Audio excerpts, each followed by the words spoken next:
This Racecraft TV stream is brought to you by Artesian Builds.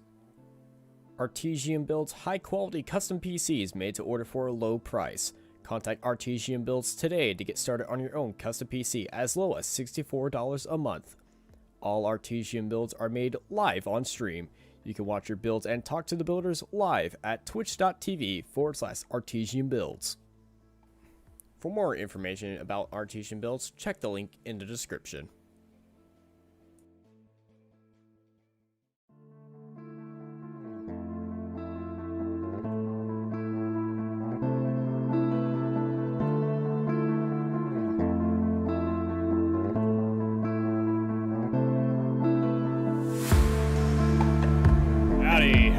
Howdy everybody, and welcome to Talladega for the Snead Competition Design Truck Series. It's the Alabama 250, the one, the only Talladega Super Speedway. I'm Austin Knight. I'm joined by Joshua Lee. You're here watching Racecraft TV for another amazing round of the Snead Competition Design Truck Series. Joshua, how are you feeling about today? Feeling great because we're at Talladega, one of the most exciting tracks of the NASCAR circuit, and this is going to be one of the most exciting races of the season, I feel like, because these drivers have already been racing so close together and so intensely throughout the season, and now we're at a track where racing close together and racing intensely is natural, and with 3 lanes of racetrack, maybe even forward a couple times, and everybody racing inches apart in a pack, I think we might see one of the most exciting races of the season tonight here at Talladega.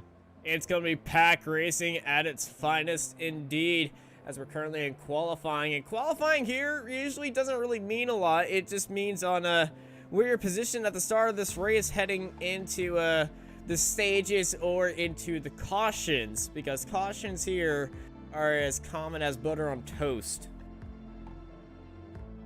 That is a very, I haven't heard that analogy. That's actually a very good one. But yeah, cautions are very common here at Talladega. And with those stage breaks, I believe 25, 25, 50 being the stages, they can make it to the end of the stage on tires and fuel.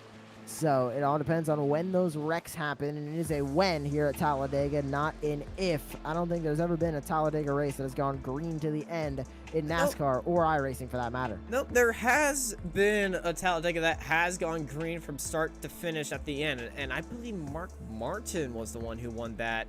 It was the fastest ever NASCAR race. It was like almost like 2 hours in total length, and there was just no cautions. I think it was like 2002 maybe, if my bad memory serves me right. Somebody in the fact-checking NASCAR community will correct me on that, or we'll Google it during a break. Or you can Google it right now. I just Googled it right now, and I think I got 1997. I was close. Winston 500, bringing an end to an uneventful caution-free race. Mark Martin defeated Dale Earnhardt by almost 0.15 seconds. It was Mark Martin. It was you got right. one part right. All right. 50% credit. Hey, celebrate. Crack open a cold one. Hey. All right, back to action. Qualifying right now. Yeah. Chip Turner's on the track, and he just finished his time, 56.459, currently 4th on the speed charts. Another time just got up on there. That's Andrew Hurley, 56.539. Everybody running 2 laps here at Talladega Super Speedway. They run that first flying lap right up against the wall to get that truck to its maximum speed going around the racetrack, and then they drop right down to the bottom of the racetrack, hug the yellow line for that second lap, and that is usually the fastest time of their qualifying. Dustin Scruggs is currently on a lap 1 setup lap on the top of the racetrack, and we'll see if he can grab that pole when he hops down to that yellow line as he comes on in front straight away. Nathan Rogge top of the board. Hello, Nathan. Hello, Nathan. He's going to lock up the brace right there, but smoking the tires as he puts in his time. A lap on Nathan Rogge. Ruben Phelps in that Hot Wheels car. He's running that top line to starting his setup lap. Car that is on a setup lap is Mark Truxell. He's staying up there as well. And it's odd because Mark is on he's already done 1 lap up there, so I'm not sure if they've given these guys... No, yeah, they've only had 2 laps to go, so this is very confusing that they're doing their second lap up top. I'm guessing they don't want to qualify up near the front, want to take the start very easily.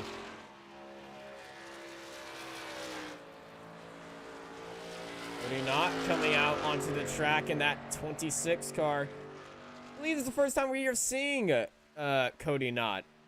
I believe so as well. New face here. Maybe he can bring some new speed in here and win this race here at Talladega. Well, he's trying that optimized qualifying time as he's going up all the way to the top. Keith Bradley, he's holding that bottom line, heading through that 4-lane wide tri-oval. Great for finishes here. If this is a pack at the end of the race, expect them to be definitely 4 wide for an amazing race finish here at Talladega. Stages are 25, 25, 50, 100 laps in total, 250 miles here, and the Alabama Speed Bowl, also known as Talladega. Not now on his first flying lap. He's not going to be running up against the wall here. There he goes. He's running a hybrid. He's running a very hybrid setup. I believe Jonathan Munda just jumped up the order, 56.422. There goes Ruben Phelps up there with a 56.332. Truxell just finished his flying lap, 56.435. Still on top is Nathan Rogge. Will anybody be able to beat him? There goes Keith Bradley, 56.445. Keith Bradley, we just got on the car on fire. Well, actually, that mantle has been taken by him. Somebody else is driving with a car that is literally on fire. I believe they've already done their lap time, but you'll see it. As this is Bob Williams in that Marines car. Very shiny and chrome right there. And he's going to bring him up into 21st. Chris Baines running that very high line. He's going to try to stay at the back of this grid. As Tyler Daniels, he goes into 16th now. And it's all about starting position here. It is. If you start up front, you're going to be up front for a good amount of time because they can come from the back forward, but it is more difficult, especially in iRacing, to go from the front to the back because we're used to seeing pretty much 2 lanes of traffic, and unless you jump up to that outside line and try to get it working early, which not a lot of people from the inside line will do off the start of the race, you're going to keep that spot pretty much close to where you qualified until I'd say the first caution, and that is when stuff really starts to get shaken up. You can drop to the back easier, especially if you're in the outside line and you don't want to be in the outside line. You fall right on back, you get back into the inside line, you're going to be right at the end of that line. Yeah, and bump drafting is very relevant here. You're going to be seeing a lot of guys just riding the bumper, people trying to give them a good push, get that bottom line ahead of the top line or that top line ahead of the bottom line. And when those lines start battling and swapping spots and a little gap forms, that's when chaos usually happens, especially around turns, the entrances of turn 3, because that back straight, you have so much speed. If there's a little bit of gap in front of you heading into the car in front, if you check up, that's gonna cause like a little accordion effect and just cause some absolute calamity for not only you, the drivers behind you, and the crew chiefs who have to who are just gonna be staring at you, just going, why? Because crashes here, they aren't 100% unavoidable, but they're very hard to avoid, if that makes.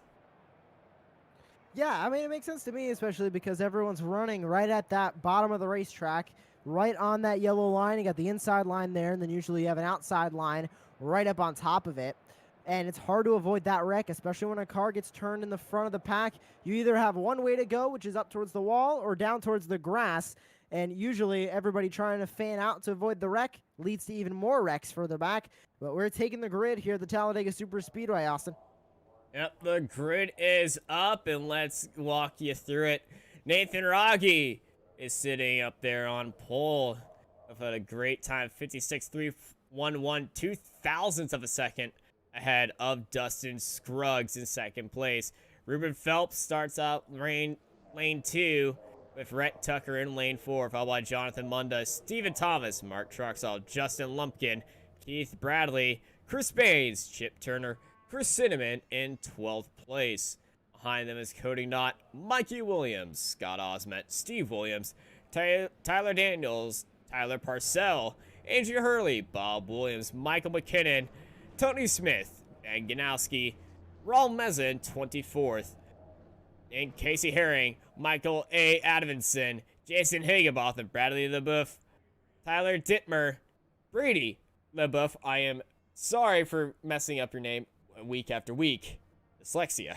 Tyler Dittmer, Brandon Bullock, Jesse Sarge, Taylor Peacock, and Dane Hagen in this 33-car grid. The biggest grid we've had in all the Snead Competition Design Truck Series.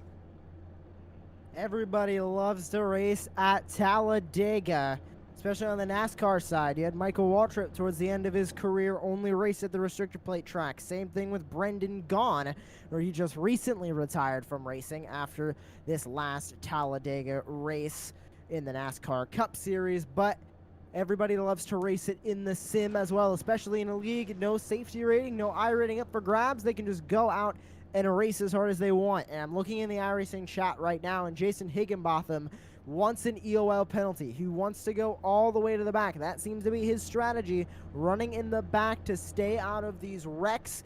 Austin, I like that strategy, but I think he's going to miss out on those important stage points that we've been talking about all year long.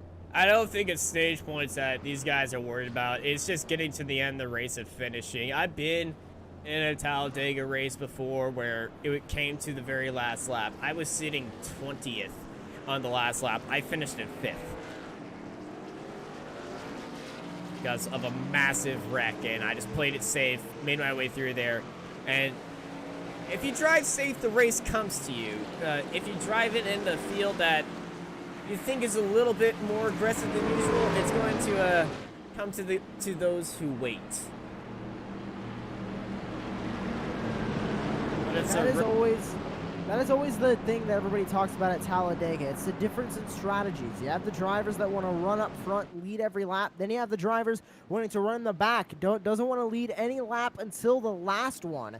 And it's all a matter of when are you going to start racing? Because if you're not doing it from the get-go, you need to decide, okay, this lap number is when I'm going to start marching up towards the front. Could be at the end of stage 2, could be with 10 to go, could be with 5 to go, could even be once that white flag drops. You just need to decide when you're going to go racing and stick to it, because you can't decide that once you're going racing. You can't decide to stop racing, because then you're going to be falling down the order and you might not ever rebound. Yeah, you might never rebound from a mistake here, because they do get one faster pair, which helps out a lot of guys. But with that safety net of one fast pair, some guys might be a little bit more aggressive than they usually are. So it might get a little bit heated at the end of this race, but if we go caution-free outside of the stages, it's going to get very, very crazy, especially in that final stage when a pit stop could decide this entire race. Well, here we go. The pace truck is into the pit lane. Something unique about the Talladega Super Speedway. The start-finish line is down in the short chute going towards turn number 1. Bill France wanted to sell more seats down by turn number 1, and his solution was putting the start-finish line down there, and that extra real estate always leads to great finishes. We're underway. Rocky and Scruggs leads him to the green flag.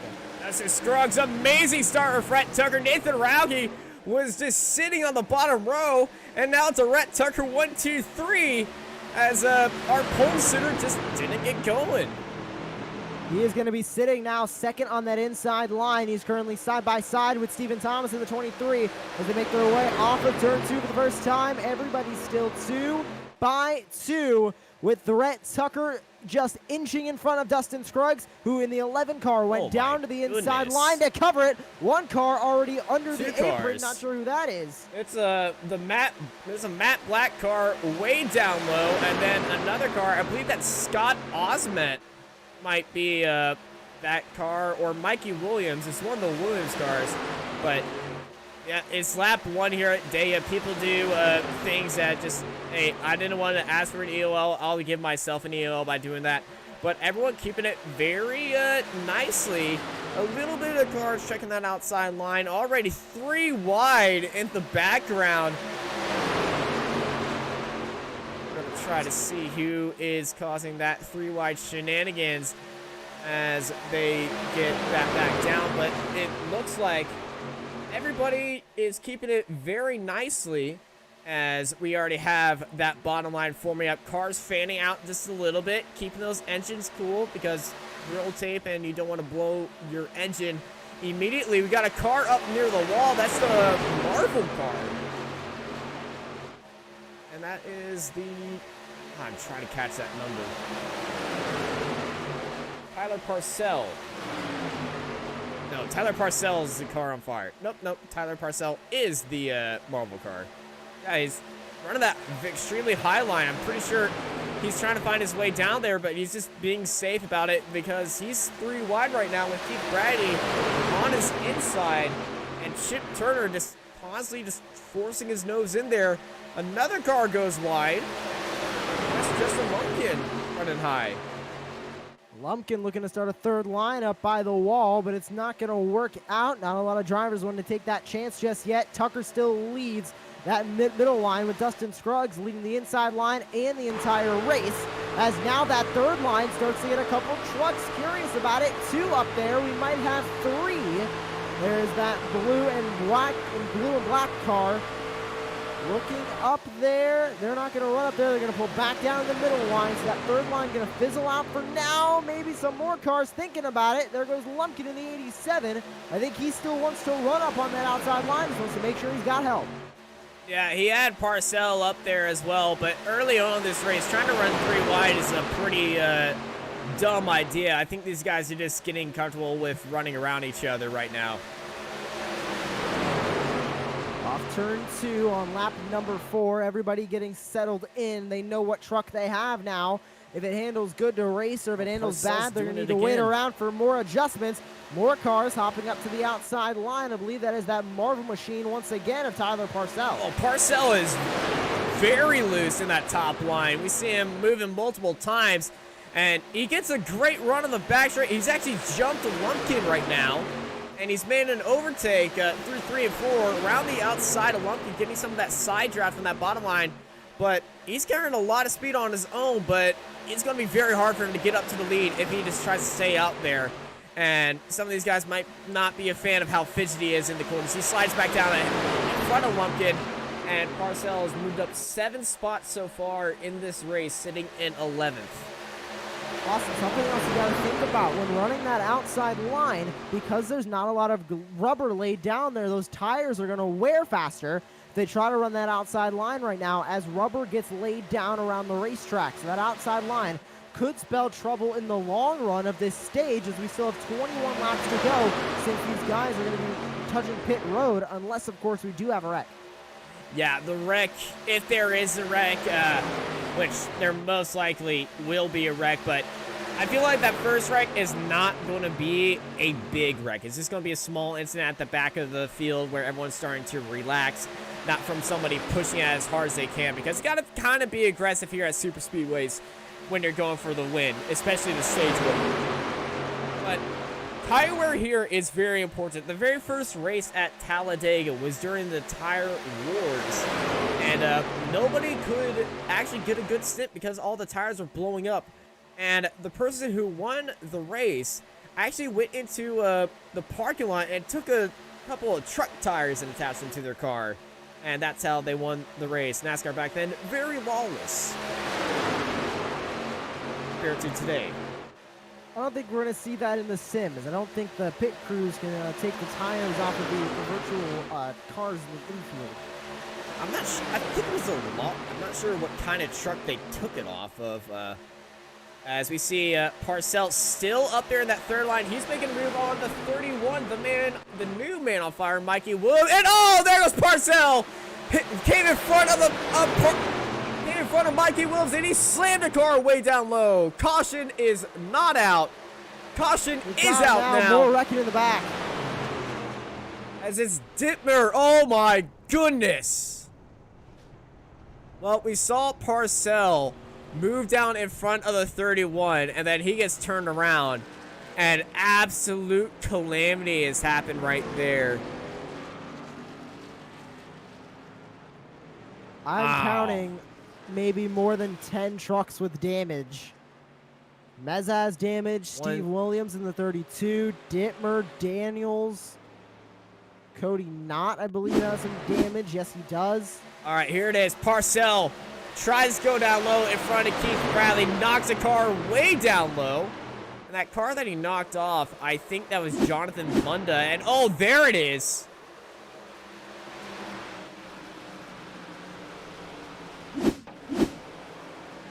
It wasn't even from the car at the bottom. It's just people checking up hard, and bam! Massive incident. 1, 2, 3, 4, 5, 6, 7, 8, 9, 10, 11 cars involved in that opening wreck. Well, you know how I said that this was going to be not so big of a wreck at the start of this race? I lied. It's a fairly big one. 1/3 of the field involved in there. I'm looking to count how many trucks got damaged there, because it was a decent amount of trucks that now have damage, and some of them are going to come in for fast repairs, some are not. I only see 3 currently in pit road for their fast repairs. I'm expecting more, but right now we only have 3 in pit road getting the repairs, and I believe all of them received tows back to pit road to get 6 head repairs. So you're looking at the replay and saw more Cody Knott. You can see he just plowed into everybody. Tried the no-lift method and unfortunately took out 2 cars in front of him. Taylor Peacock, he tried to avoid it. He got hard on the brakes, went down low, and the money man, Taylor Peacock, avoided damage.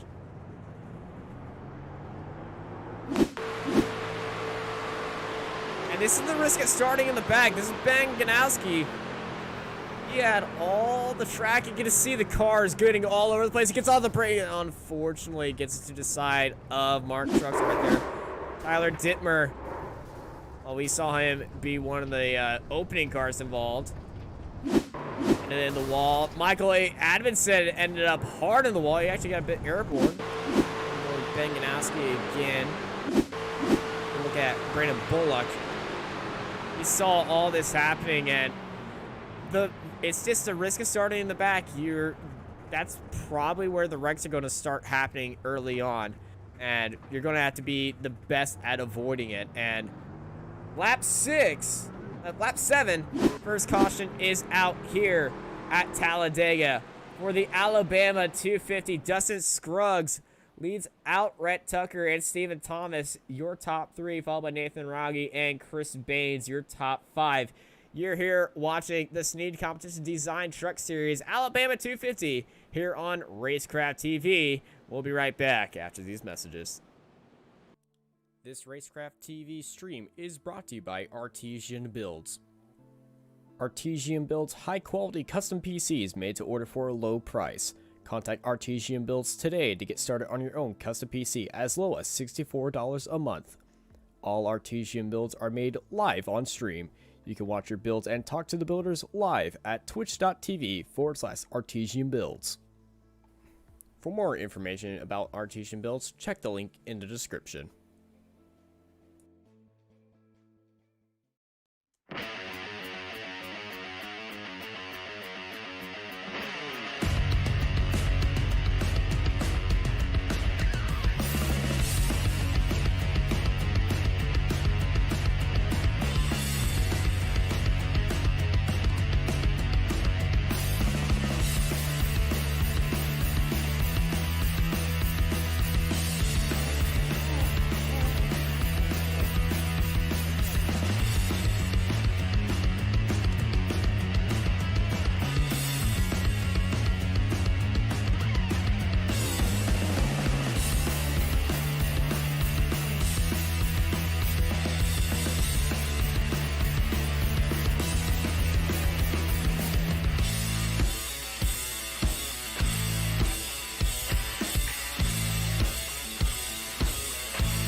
At McConey Setup Shop, we offer custom-built setups for any asphalt oval car. Prices starting at just $5. Weekly setups available for all Legends, late models, modifieds, and NASCAR trucks, Xfinity, and Cup cars. Do you need one-on-one driver coaching? We've got you covered. Visit www.McConeySetupShop.com and find yourself in Victory Lane. McConey Setup Shop, handling all your setup needs so you don't have to. Welcome back to Racecraft TV. Here for the Snead Competition Design Truck Series. It's the Alabama 250. Early caution at affected 12 cars. The lead at the front still hasn't changed that much. 16 car, top 16 has stayed out, and then the rest of the trucks decided to go into the pits, fix some damage, or just stay back there. But Pace Truck pulls in, and let's go back racing here at Talladega. Scruggs gets another good start, this time on the inside line. Rhett Tucker still leads the outside line, but everybody getting broken up on this restart. Nobody really got formed up, as the 23 now has help from the 53 behind him.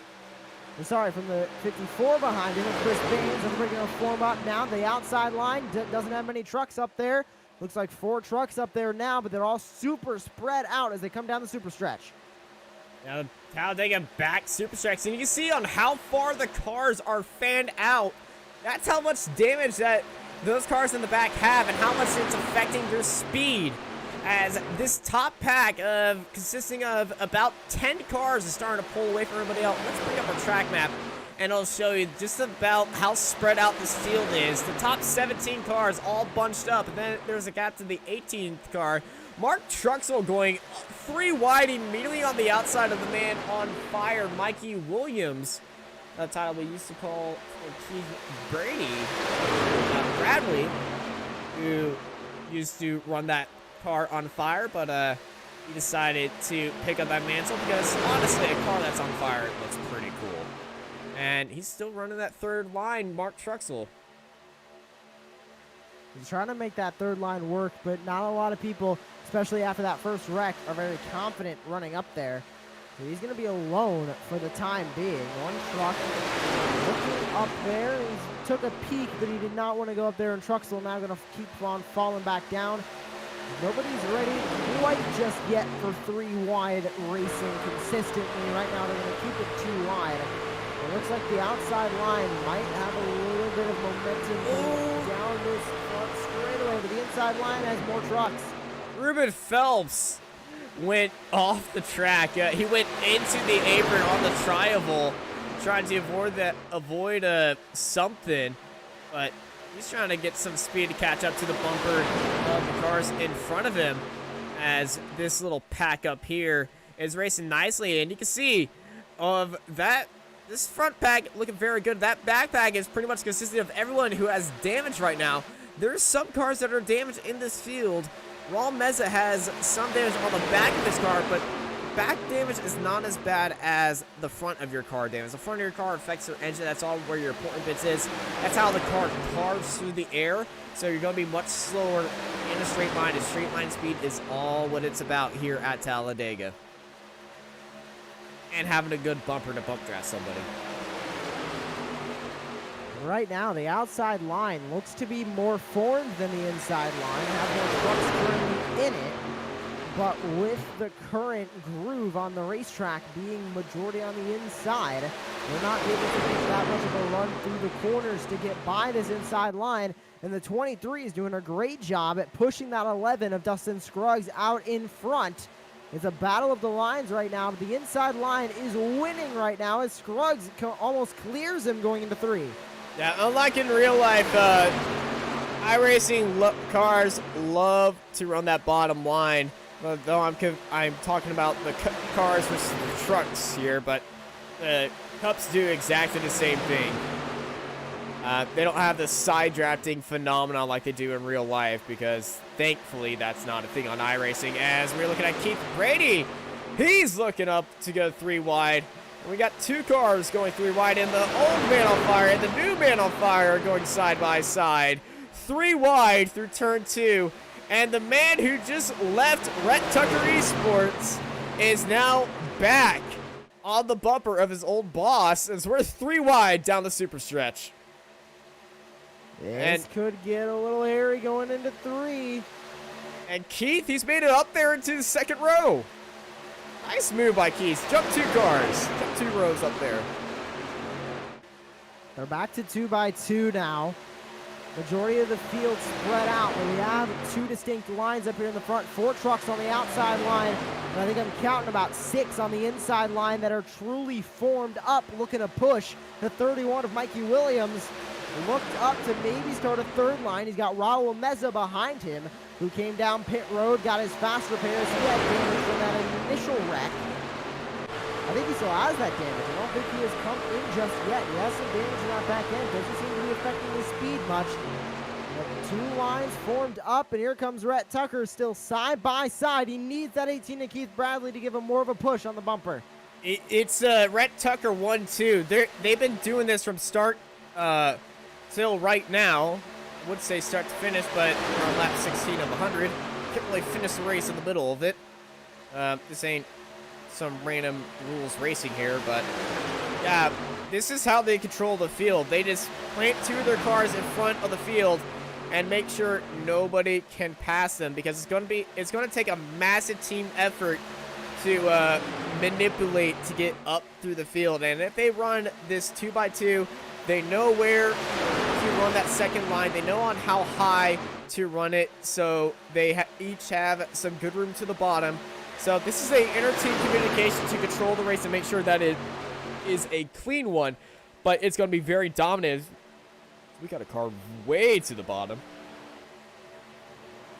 And a car forcing that 3 wide off the top. That's the 9 of Casey Herring.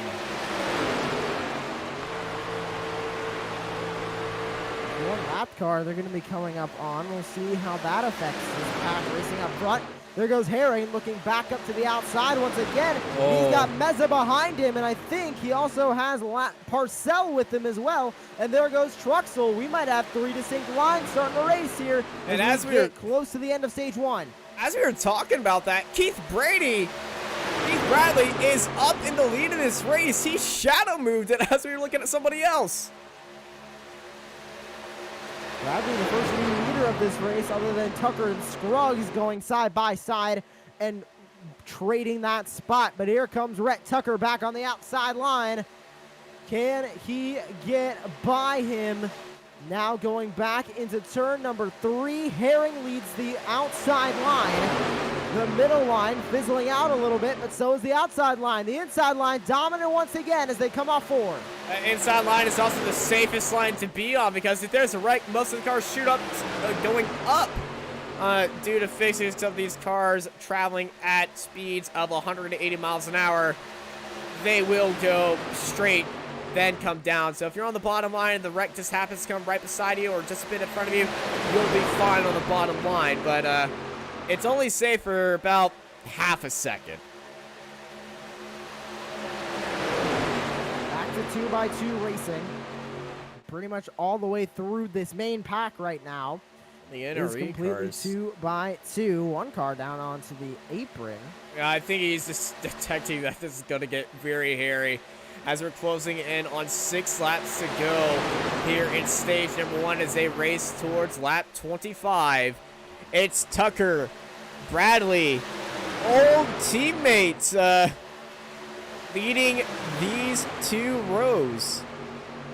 Keith just informed me before this race that he's left the Rhett Tucker squad. Didn't really tell me why, but yeah. It's a new venture for him, and what a statement it will be if Keith took the win here. We'll see if he can. Brand new number 18 machine, who currently And leads the way. Casey He's down, Herring, Tucker goes outside. Herring, Contact! Casey Herring in the middle. Herring got so. Oh, Herring has hit Williams and aroused the 23 in the middle of the track. Everybody trying to miss it. Everybody slowing up. That could have been way more disastrous than it actually was. I believe only 2 trucks getting involved, the 9, the 23, and I think the 31 as well. 3 trucks involved in that wreck, and that could have been 30. Herring got into the side of Mikey Williams, and the 23 was spinning around the middle of the track, and only 3 cars were involved. That was in the middle of the track, in the middle of the pack. Look how tightly packed it was, and then everyone saw this happening and got onto the brakes, spread out the back straight crazy wide here, and everyone got to avoid that. Wow. Let's start on board Tony Smith. You see it dispersed very, very wisely because 2 cars went all the way down to the bottom of the track. And that was Mikey Williams and Casey Herring getting involved with it. Williams took a small hit to the inside wall. He's not going to be happy about that one bit. So the 9, the 23, and the 31 were the only 3 cars involved in that incident. Second caution here on lap number 20. Field currently on lap number 21 as we get closer to the stage break. This will be, I believe, when we go back racing, either 2 or 1 to go in the stage, depending on how many trucks come down pit road this time by, as pit road is open. Is anybody gonna make it down pit road? And Keith, it doesn't look like anybody's coming down yet. Oh no, Chris Baines is coming in the 54. Keith Bradley was trying to play a few games right there. Looks like he almost had Scruggs in it, but he came back in onto the track trying to play a little bit of pit faking games. But we like to watch some of the pit stops here in the race off pit roads, but we'll do that after this stage as we're racing here in 2 more laps here for the Snead Competition Design Truck Series. You're here watching Racecraft TV. We'll be right back after these messages. This Racecraft TV stream is brought to you by Artesian Builds. Artesian builds high-quality custom PCs made to order for a low price. Contact Artesian Builds today to get started on your own custom PC as low as $64 a month. All Artesian builds are made live on stream. You can watch your builds and talk to the builders live at twitch.tv/Artesian Builds. For more information about Artesian Builds, check the link in the description.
At McConey Setup Shop, we offer custom-built setups for any asphalt oval car. Prices starting at just $5. Weekly setups available for all Legends, late models, modifieds, and NASCAR trucks, Xfinity, and Cup cars. Do you need one-on-one driver coaching? We've got you covered.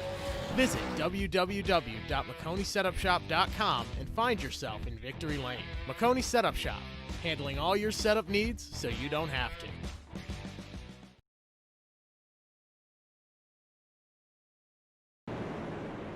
Welcome back to Racecraft TV, here for the Snead Competition Design Truck Series.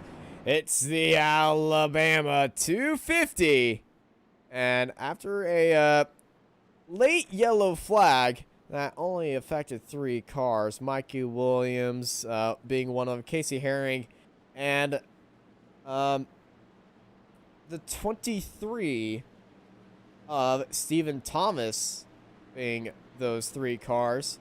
We're here at caution with just what will be, when we go back to green, 3 laps to go in stage number 1. And it's Keith Bradley and Rhett Tucker, your 2 leaders of these 2 rows. Now, during the sprint to the end of stage 1, do you think we're going to have a little bit of a fight going up to the line? I think it's possible we're going to see a wreck here on this first lap, and I'd be more surprised if they make it through these 2 laps under green than a side-by-side battle towards the finish. But I am ready for either. Ready for anything here at Dega. That's kind of why we love this place. You never know what will happen at Talladega, but you always know you're going to be ending up the day sitting at the edge of your seat, watching some great old racing here in Alabama, as the 18 nosed up Keith Bradley is leading out the field. And here he goes. Bradley with a great start. He's going to clear Rhett Tucker on that outside, but Dustin Scruggs now is going to pull up behind Keith Bradley as they roar into turn number 1. Still distinct 2 by 2 all the way through as Rhett Tucker loses a bit of momentum on the outside line. He's got the 91 behind him as they continue to race through now onto the back straightaway.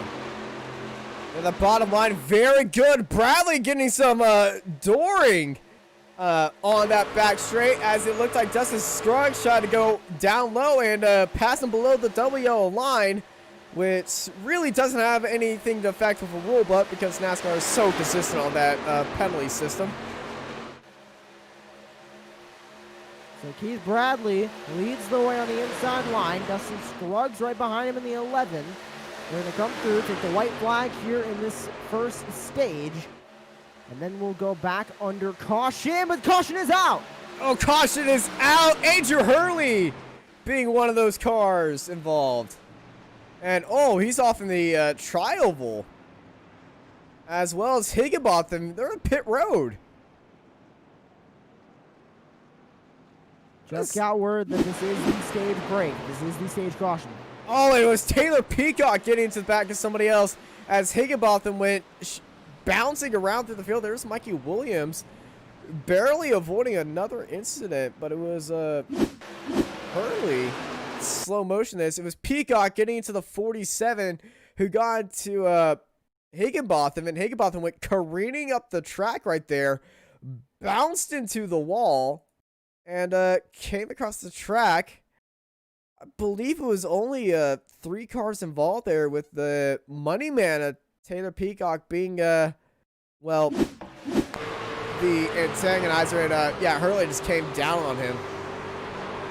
The 6th car of Bob Williams also ended up in the wall on that one, so I believe that is 4 trucks involved. I'm watching Bob Williams right now. He's didn't really hit anything. I'm thinking he may have gone to the wall to try to. Yeah, he does have damage though. Yeah, you do have a point. Well, we're watching the field right now.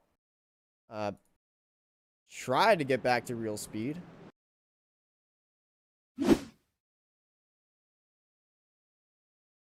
Trying to get back to real speed. There we go. We're back in real speed.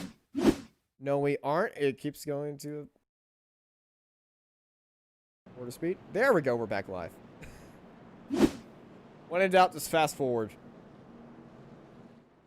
As the field enters pit lane at the end of stage 1, there's absolute calamity that I don't really know who won that stage. I believe it was Rhett Tucker in the 99. Scored in first. All right, and winning the race off pit road is Dustin Scruggs, followed by, side by side for second place. I believe it's a Rhett Tucker 1, 2, 3 at the end of pit road. It is Scruggs, Tucker, Rauge, and Bradley. Your finishing race off of pit road here at Talladega. You're here watching the Alabama 250 for the Snead Competition Design Truck Series here on Racecraft TV. This Racecraft TV stream is brought to you by Artesian Builds. Artesian builds high-quality custom PCs made to order for a low price. Contact Artesian Builds today to get started on your own custom PC as low as $64 a month. All Artesian builds are made live on stream. You can watch your builds and talk to the builders live at twitch.tv/Artesian Builds. For more information about Artesian Builds, check the link in the description.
At McConey Setup Shop, we offer custom-built setups for any asphalt oval car.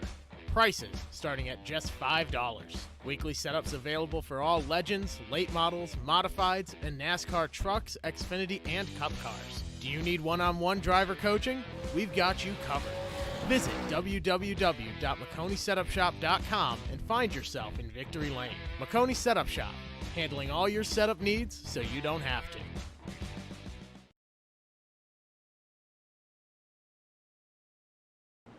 Welcome back to the Racecraft TV. We're here back for the Snead Competition Design Truck Series. Stage 1 is in the books, and we got a few new faces at the start of this grouping. Cody Knott and Michael McKinnon are sitting as our lead cars, but look no farther, Dustin Scruggs is up there in third. In the second row with Stephen Thomas starting in third place at the start of that row. The man on fire, Mikey Williams. We saw both these guys being involved in a few incidents, as well as Steve Williams. So the Williams boys sitting 5th and 6th. I really hope if they ever have a team name, if they even do make a team together, that they would be Williams Racing, because, you know, it's in the name.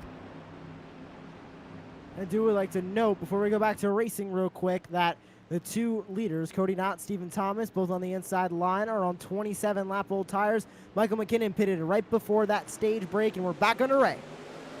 They went to the pits on lap 21. They're on 7-lap old tires. Not 27. Not by my timing screen. we're in the pits from an incident. Oh. Stephen Thomas and Cody Knott side by side. Actually, 3 wide, 4 wide at the start. Immediately onto the back super stretch. And that car way down to the inside. That would be Stephen Thomas not wanting any of that. But it's still 3 wide. Williams. Knott. Tucker on the outside.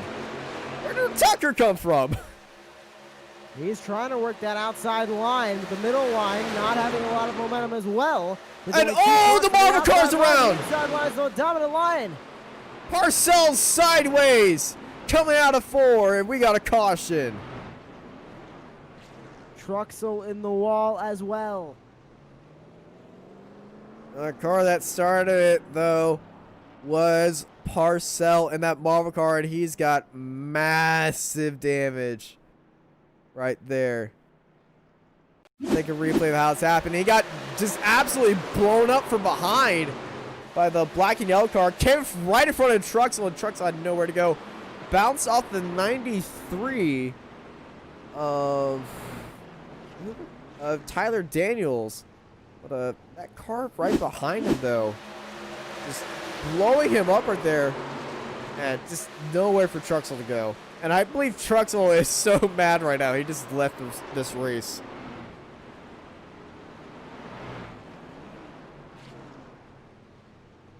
Good. 7 to 5 and then 93 with damage on that wreck. Wow. Another 3 cars involved in a race here. And Talladega should be renamed to the Great Equalizer, because you don't know what's going to happen here. And if you can look at this smoke trail that Parcells having, Talladega's got a nice stern breeze on the back straight, pushing all the cars down onto the inside. So it's a it's going to be a tricky breeze to be dealing with at 160 miles an hour. You driven on the highway, right? You just had that gust of wind try to push your car. I've never driven on the highway in my life.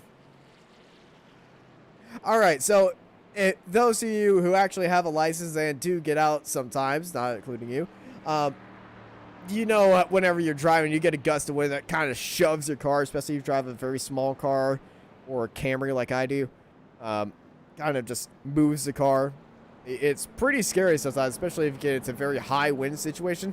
It's a very stern breeze here today in Dega. It's actually a 10 mile per hour wind going on.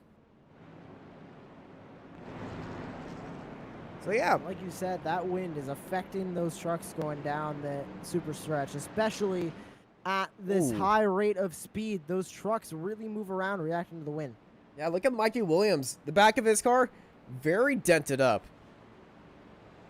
Let's take a look for Michael McKinnon. Look at the back end of Mikey Williams' car. Right-hand side is lifted up a lot, kind of making it look like a very modified funny car. But caution once again out here on Racecraft TV for the Snead Competition Design Truck Series. We'll be right back after these messages. This Racecraft TV stream is brought to you by Artesian Builds. Artesian builds high-quality custom PCs made to order for a low price.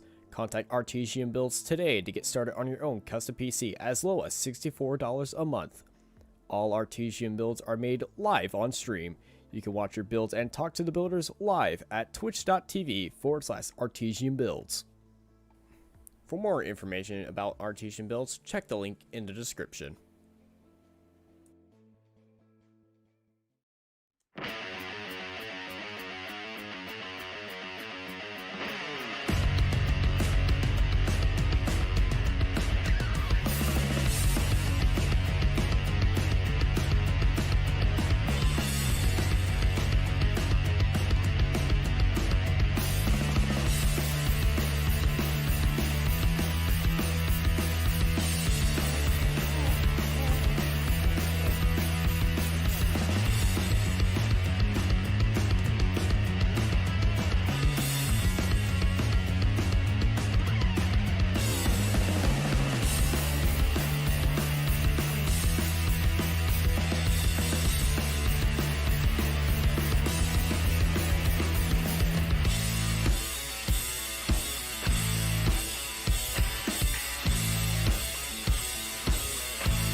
At McConey Setup Shop, we offer custom-built setups for any asphalt oval car.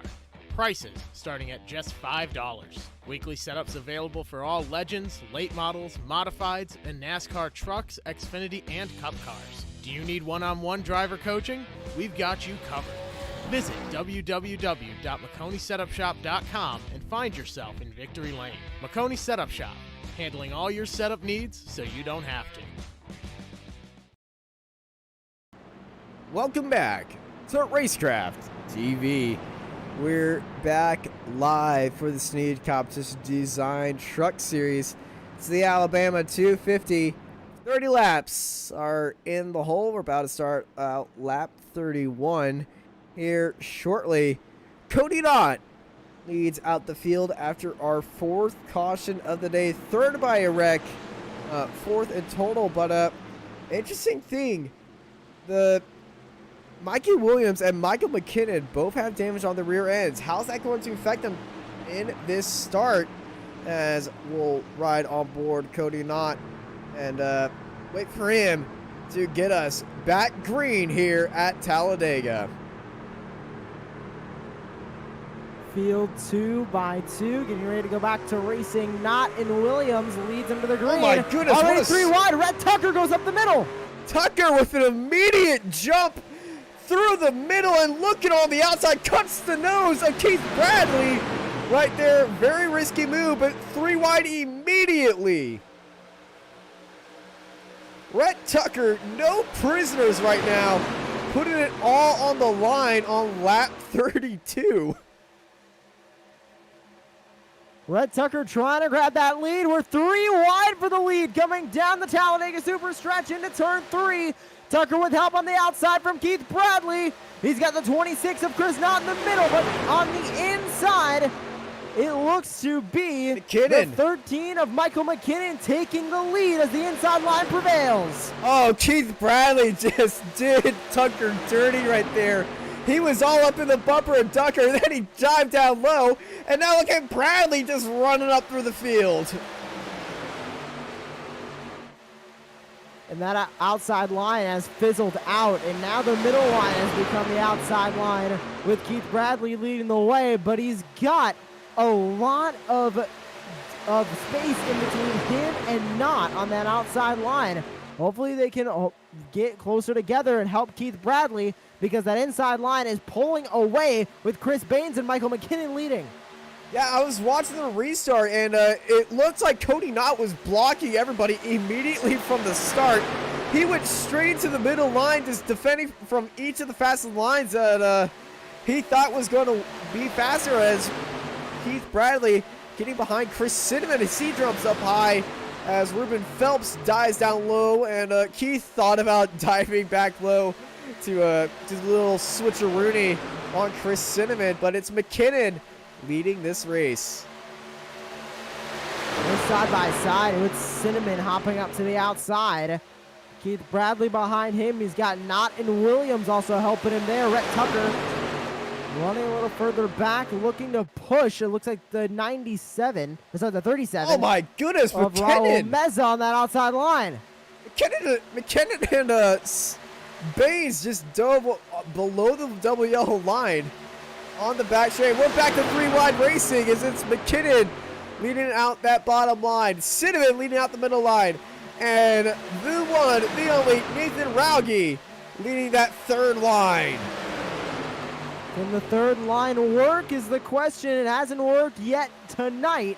Will it be able to, with Michael McKinnon holding that inside line really well? Cinnamon now only with Keith Bradley in the middle, and up on the outside is the 91, the 99, and the 9 car all up on that outside line. We have 3, 2, and 4 as now the middle line gains a new car. Yeah, that's Casey Herring. He was on the outside line. He's dived down to the middle line, and we saw Herring get very loose on the super stretch, which brought out a caution. He got a little bit loose right there. Still 3 wide. A lot of cars in the on the bottom line. A good hunk of them in the middle. And then it's just 2 Rhett Tucker cars up top. Coming down the front straightaway now. A little bit of smoke. I believe that was from the 9 of Casey Herring. All good as they make their way through on the tri-oval. Got 13 of Michael McKinnon still leading the way with Chris Baines behind. Those two have been really well working together on that inside line. I think the only people who worked better together were the 91 and the 99 to get that outside line working for a split second. And as you can see now, it's fizzled back to 2x2. Herring's looking loose. He just had a massive wiggle mid-corner as they continue on. And we got two big packs formed right now. It's this opening group all the way down to Taylor Peacock of 21 cars. And then the rest of the field is down in that second group. That's the 22nd place car all the way to the 28th. And once again, Back Tucker. up front, Rhett Tucker's trying to work on the outside. I think he's just trying to keep his nose clean. He knows it's a long race and trying to realize it's a bit silly to be racing up at the front constantly throughout the entire race. Sure, that's where it's going to be clean, but that's where you also have the most risk for being the cause of an incident. He knows he has a fast car. He just doesn't have the tools to get up there. Baines hops out of line. Baines he's letting McKinnon through. He's letting a lot of people through. As taking the bait, Cinnamon and Keith dive down low and take that bottom line lead. Well, that's what happens when you sacrifice that bottom line. You're just wanting the other car just to take it. Two more will come out from nowhere, retake the lead. New leader, Chris Cinnamon. The three now leads. Keith Bradley back up in the hunt for the lead, but there goes Casey Herring. He has a lot of help from the 99 Rhett Tucker on that outside line. Can Casey Herring grab the lead as they go through turn number one? They're side by side. Oh, Tucker is buried on the back of Herring right now. Let's ride on board with Tucker to see on how much he's bump drafted him. He's actually has a little bit of damage for how hard he's bump drafted. 13 laps to go here in stage number 2 as Cinnamon and Herring go side by side for the lead. We haven't seen these two really run for the lead at all tonight. Cinnamon gaining 11 spots tonight, Herring gaining 23. As now Herring going to be stuck in the middle. There goes Rhett Tucker to the outside. Tucker favors that outside line so well. He's got such a fast car here. Probably the fastest out of everybody, because he just seems to find the speed where not a lot of people will find speed, and he's just finding speed on his own as he sees a lap car in front of him. They're going to try to stay high, so he's going to dive back down. Whoa, okay, that's a little bit tighter than a few people would like. And there goes Tucker back on the outside once again. Trying to pass Herring. He's got the speed off the back. He's got some help from behind him, and he's going to cover him off. Herring drops down low. Rhett Tucker now leads that middle line. Herring now on the back bumper of Rhett Tucker. There goes Michael McKinnon to the outside. He steals it off. McKinnon wants that lead back. I don't think McKinnon wants Tucker leading, because we saw how dominant that the Tucker team can get whenever they're in front. They get one car in front of each lane, and it's pretty much a done deal for the Rhett Tucker cars as McKinnon leads that middle lane, drops down low, and Rhett Tucker now leading that middle lane. Side by side here at Dega. Lap 40 of 100, 10 laps to go here in stage number 2. 2 by 2. Look at those beautiful lanes going down the super stretch. He's trying to make that outside line work is Rhett Tucker. Michael McKinnon was able to make it work, grab that lead, but Tucker now leading that outside line with Herring behind. He has the 91 of Nathan Rauge behind him as well. And they are trying their best to push as much as they can to get Tucker out clear in front. I think he had it for a moment. And he is going to try and pull down. Rhett Tucker has the lead. Not going to clear the inside. Yes, he does. But now here comes Herring to the outside as the 91 is going to split him down the middle. Nathan Rauge goes around the outside, drops it down low in front of Herring. 3 wide here at turn 2. And it's a Rhett Tucker car leading the middle line and the bottom line. And that top line is just being contested by Keith Bradley, who's going to drop down low. 2 by 2 they go here in the Super Stretch. And McKinnon, woo, he's looking feisty. Side by side with the 99 and the 91. As they come off of turn number 4, they continue to race for the lead. But the 91 with some help from the 9, but there goes Keith Bradley trying to make a third line work up by the wall. He's got one taker, but he's not close enough. And Nathan Raggy drops in front of his teammate. He's going to take the lead now. The 91 and the 99 now lead the inside line. Michael McKinnon is with them. Now the 99 going to hop back to the outside. I'm not sure what Rhett Tucker and his teammates are thinking right now.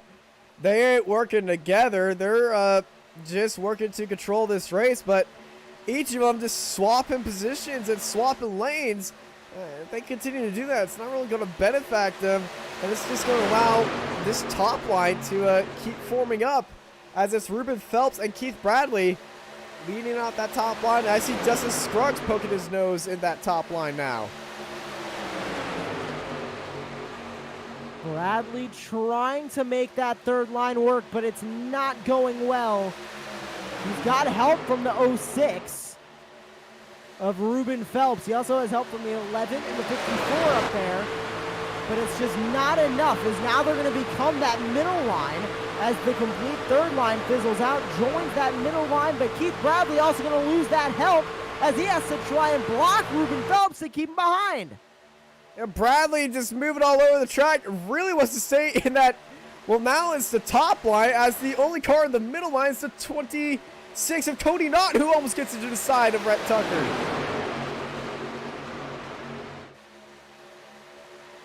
Sorry, that was Dustin Scruggs who Cody Knott almost collided to. That entire outside line, along with the now middle line, has pretty much fizzled out. Everybody moving down to the inside. But as I say that, there goes the 91 with Chris Cinnamon in the 3. Now to the outside. McKinnon drops back down low. They're getting really racy right now. I think we might be overdue for a caution. Oh, don't even think about that. I've been enjoying this clean racing we've been having here at Dega. Here, nearing the end of stage 2. I love a good, clean super speedway race. It's all about positioning here as we're closing in on the end of stage 2. Lap 44 of 50. I think a brilliant finish is on our way.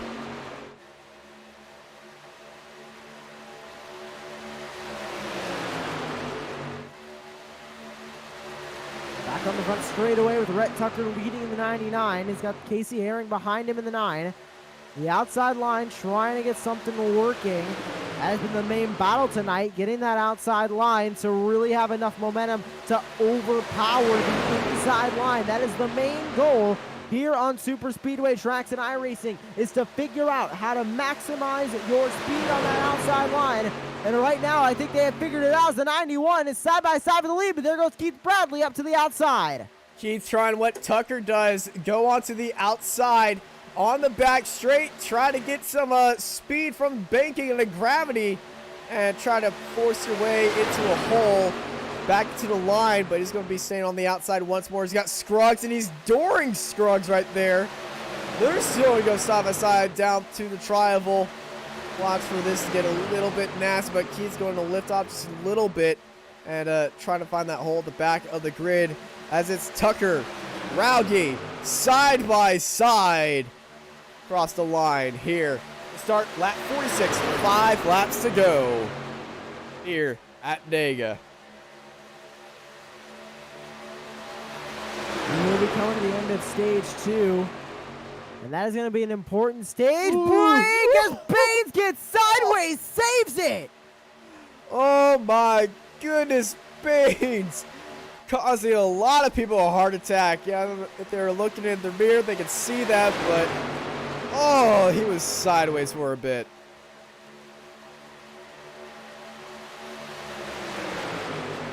The 91 now on the outside. It seems like the same familiar faces keep trying to make that outside line work, and it has been working for them. I'm almost surprised Rhett Tucker hasn't tried to lead that outside line and get it to have more cars up there like we have seen in the real-life NASCAR races here at Talladega, getting everybody on that outside line so it becomes more difficult to pass up there. The 91 has a great run of Nathan Rogge on that outside line. As they go Bradley gets to Meza. Back.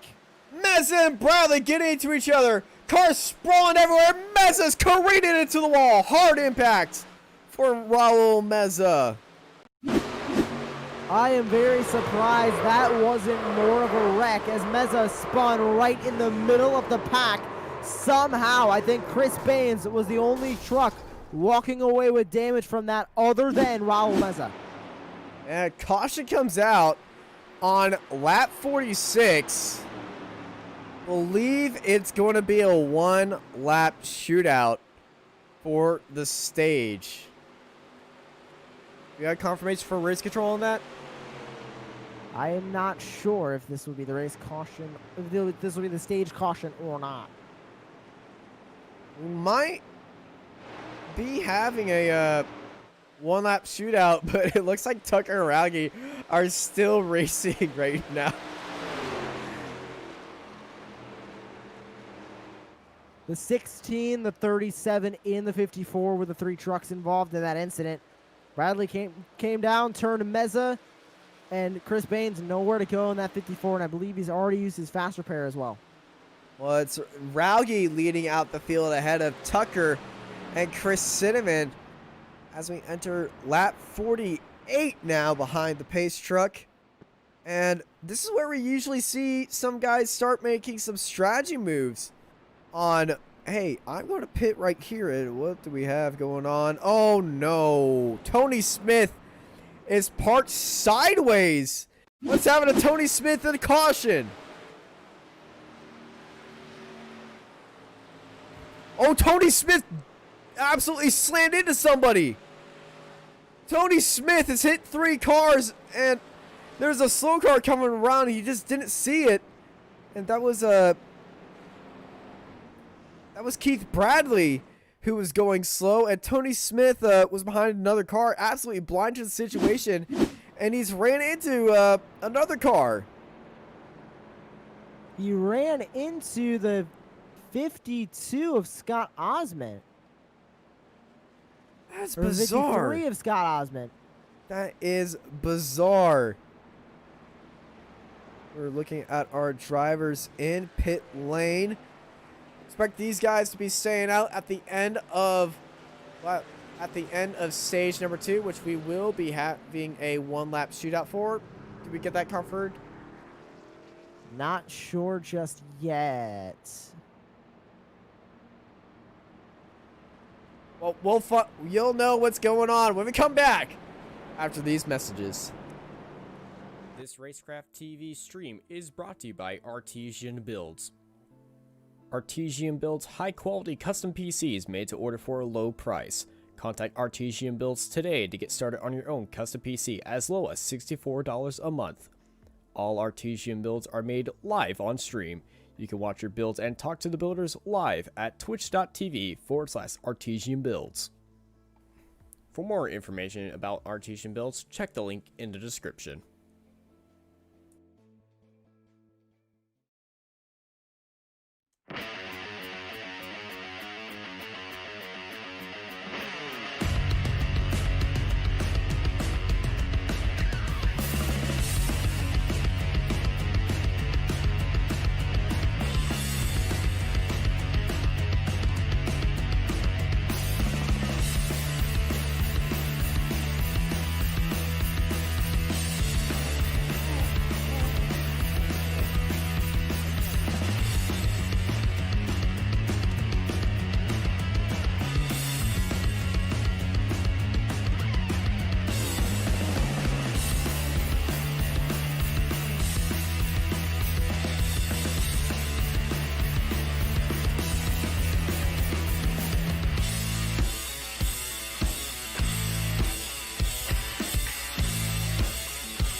At McConey Setup Shop, we offer custom-built setups for any asphalt oval car.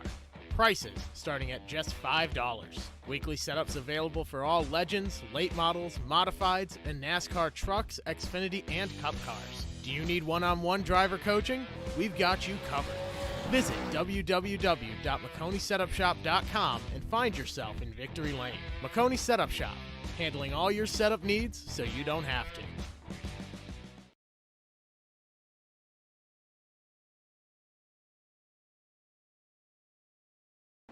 Welcome back to Racecraft TV.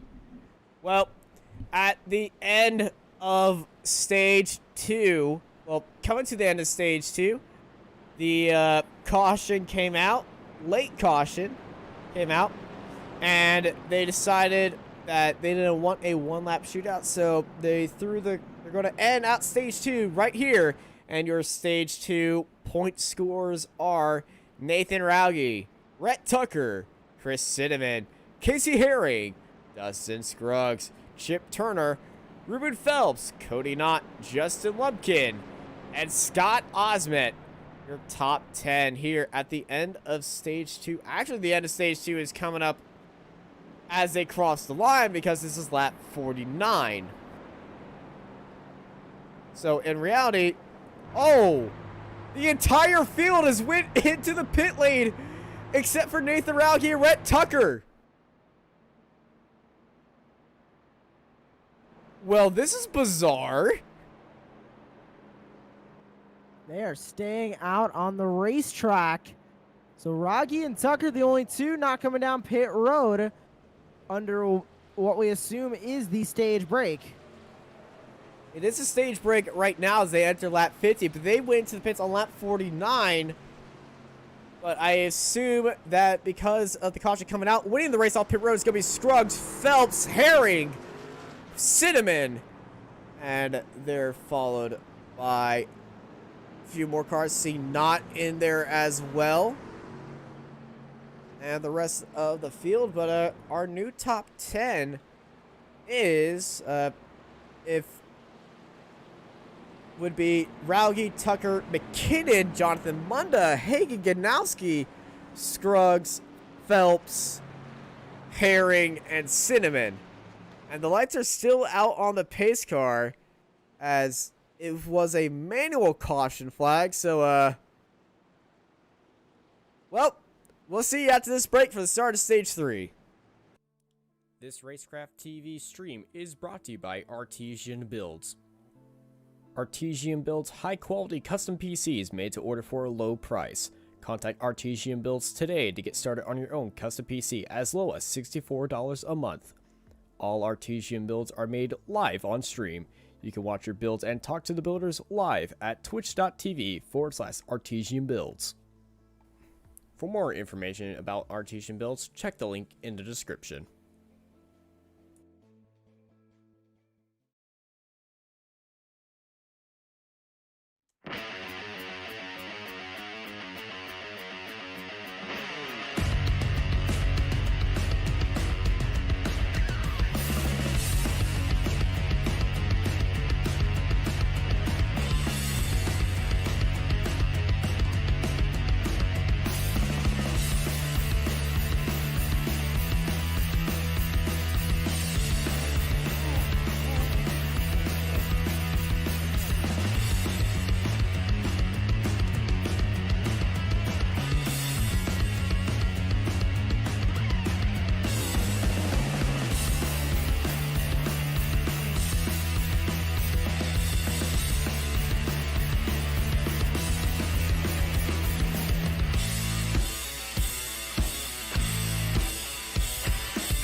At McConey Setup Shop, we offer custom-built setups for any asphalt oval car. Prices starting at just $5. Weekly setups available for all Legends, late models, modifieds, and NASCAR trucks, Xfinity, and Cup cars. Do you need one-on-one driver coaching? We've got you covered. Visit www.McConeySetupShop.com and find yourself in Victory Lane. McConey Setup Shop, handling all your setup needs so you don't have to.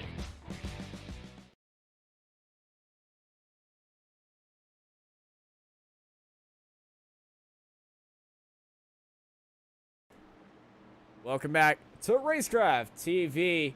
Well, our top 10 looks even more different now as our leaders went into the pits on lap 50 after getting the points. So, who scored stage points? Well, I'm not really sure. Because, well, we've had 2 cautions and then in a row, and now it's Jonathan Munda and Michael McKinnon leading this race. What I do know is that the pace truck is in, and all these guys are lined up and ready to go because we're going back green for the Snead Competition Design Truck Series for the Alabama 250. Stage 3 is underway. We're green, green, green. Right back to racing with Munda and McKinnon leading him down to the green flag. Munda with a great jump on the inside line. He's going to take the lead with the 39 of Dane Hagen behind him. This is the first time we're seeing some of these names up towards the front. There goes the 4 car also on the inside trying to make something happen. Yeah. That is Tyler Dittmer, who is a couple laps down. New names up at front. Some new faces trying to get some exposure for the sponsors. And showing up through the fans as we see Meza struggling a little bit right there. Dustin Scruggs swing around the outside, and he returns onto the top lane. And, well, he's actually returned into the lead. And that 11 car is extremely fast. There's Casey Herring. He drops down low. Been seeing a bit of him here today. He goes 3 wide across the line. Herring going to lead out that lap. And around the outside, McKinnon doesn't want to give it up. He goes ahead of Ruben Phelps now. And now McKinnon drops down low into the middle lane and cutting off Dustin Scruggs. McKinnon going to take the lead using that middle line with Ruben Phelps in the 06 all the way up by the wall. He's got no help up there as he is going to fall right down the order, but they're still 3 by 3 for the meantime. The middle line fizzling out as the inside line gets more game with the 13 of Michael McKinnon falling down there. Now Dustin Scruggs alone on the outside. I'd say the lines are pretty even, honestly. You got 3 contenders in the middle, but in reality, they got 4 or 5 guys in that middle line, as the bottom has 4 contenders, and they got 6 guys in that bottom line. So they're both got the same number. It's just on how much that they want these lines. It's just a constant amount of numbers of cars trying to overtake each other, causing this little hoopla in the middle of the line. But we got the massive train on the bottom of this line, on the bottom of the track right now. And with that late pit stop by Rhett Tucker and Nathan Rauge, they aren't even in this pack. They're in the secondary pack. That is very unfortunate for them, but I have faith in them that they can work their way back up through the field. It's just a matter of being patient and waiting for it as the outside line almost completely fizzled out now with 4 main cars up there. And right as I say that, there goes Casey Herring hopping up to the outside. Casey Herring doing the old switcheroo, swings around the outside, gets back into the lead. I feel like this is going to be a common practice of these guys up front, as everyone is still tightly packed together. And as we're in stage 3, we have 45 laps to go.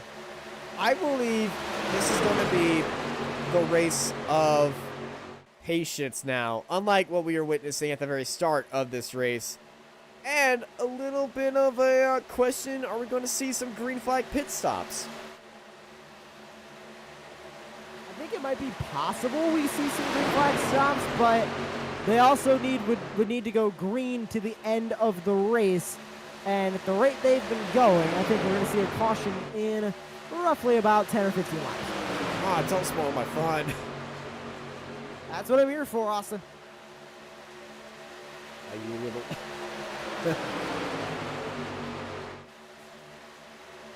Phelps leads coming across the line that time. The outside line regaining its speed, but they had got now another line forming up by the wall. The 99, the 91. Here they come, Austin.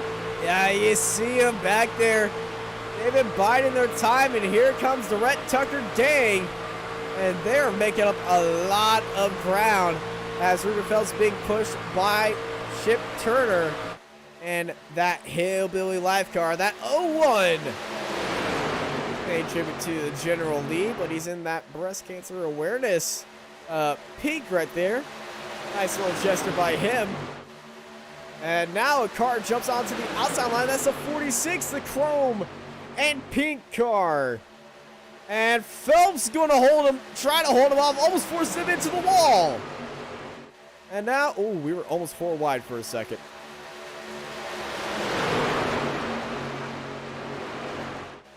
They're still 3 wide. The 46 hopped up to the outside. They are, I believe, a couple laps down. As they are. That is Michael Adamson, who is currently scored way down the order in 28th, 2 laps down. But he is helping that outside line really form up. But we are 3 by 3. A lot of the ways down through this lead pack, and I don't like the looks of this. They are very close together. One tiny mistake from any of these drivers, and you're going to wad up a lot of trucks. Yeah, you got a 3 wide car. You have a few cars in here that aren't even on the lead lap. And you got some guys that are a little bit hot-headed right now from little incidences. Oh my goodness, they're almost going, oh! Phelps still getting a little bit of a nudge from Herring. Oh, and they're going to go 4 wide. The 46 going to split the middle. He's going to try and move down, but Rhett Tucker wanted that outside line, and he was not going to stop for him. Well, we're going 4 wide again. Casey Herring forcing that 4 wide move. As we go down the back superstretch, Herring making a move in the middle of the lane. 4 wide Phelps, Tucker, Herring. And at the very bottom, that would be McKinnon, I believe. And these guys are going absolutely bonkers right now on lap 59. Like, if it was, this race was ending in 2 laps ago, these guys are more crazier than Houston, Texas traffic.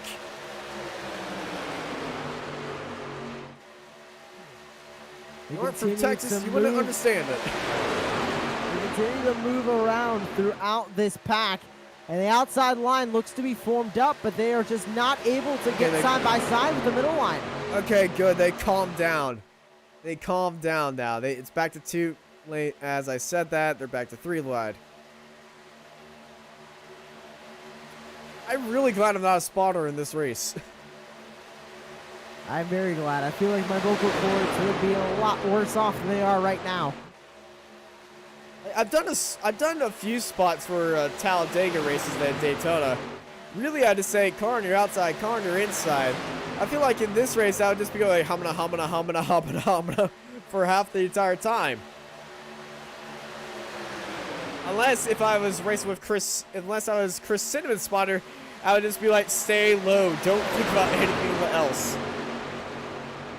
And he is leading the way now with Herring behind, but we have seen Herring try and move up to the outside lines and make a move for the lead a lot when he's been running second in the inside line, so Cinnamon's not really that safe.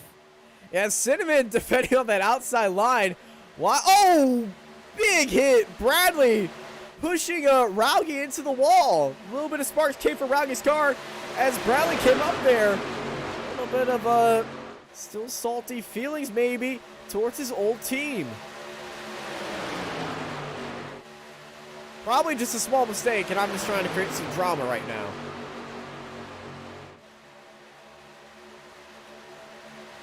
We are the media. That's what we do. Cinnamon leads, Herring behind. Here comes Dustin Scruggs in that Ford F-150 on the outside line. You started up front. You ran a lot of laps up towards the front, and you want to try and get that lead back as we are now inside 4 laps to go. McKinnon joined that middle line. And here comes Scruggs. And watch out for Herring. Bradley going back on the outside line. Trying to get side by side with Chip Turner. Back to this 3 wide mayhem. He thought about it, decided, nah, it's too fast. I'm going to go back down to the middle line. And that top line is formed up with Tucker and Raugi. And one of the Rhett Tucker cars from the race in the Cup Series was disqualified from the result, besides Rhett Tucker for going backwards on track after celebrating. But I believe it was Nathan Raugi who was disqualified in the NRA Cup Series for a dangerous move for the ultimate race while he was a lap down. So, yeah, it was for a incident with a car that wasn't on the track. Yeah, he wasn't racing. And it ended up causing second place. It ended up causing the guy he hit the race.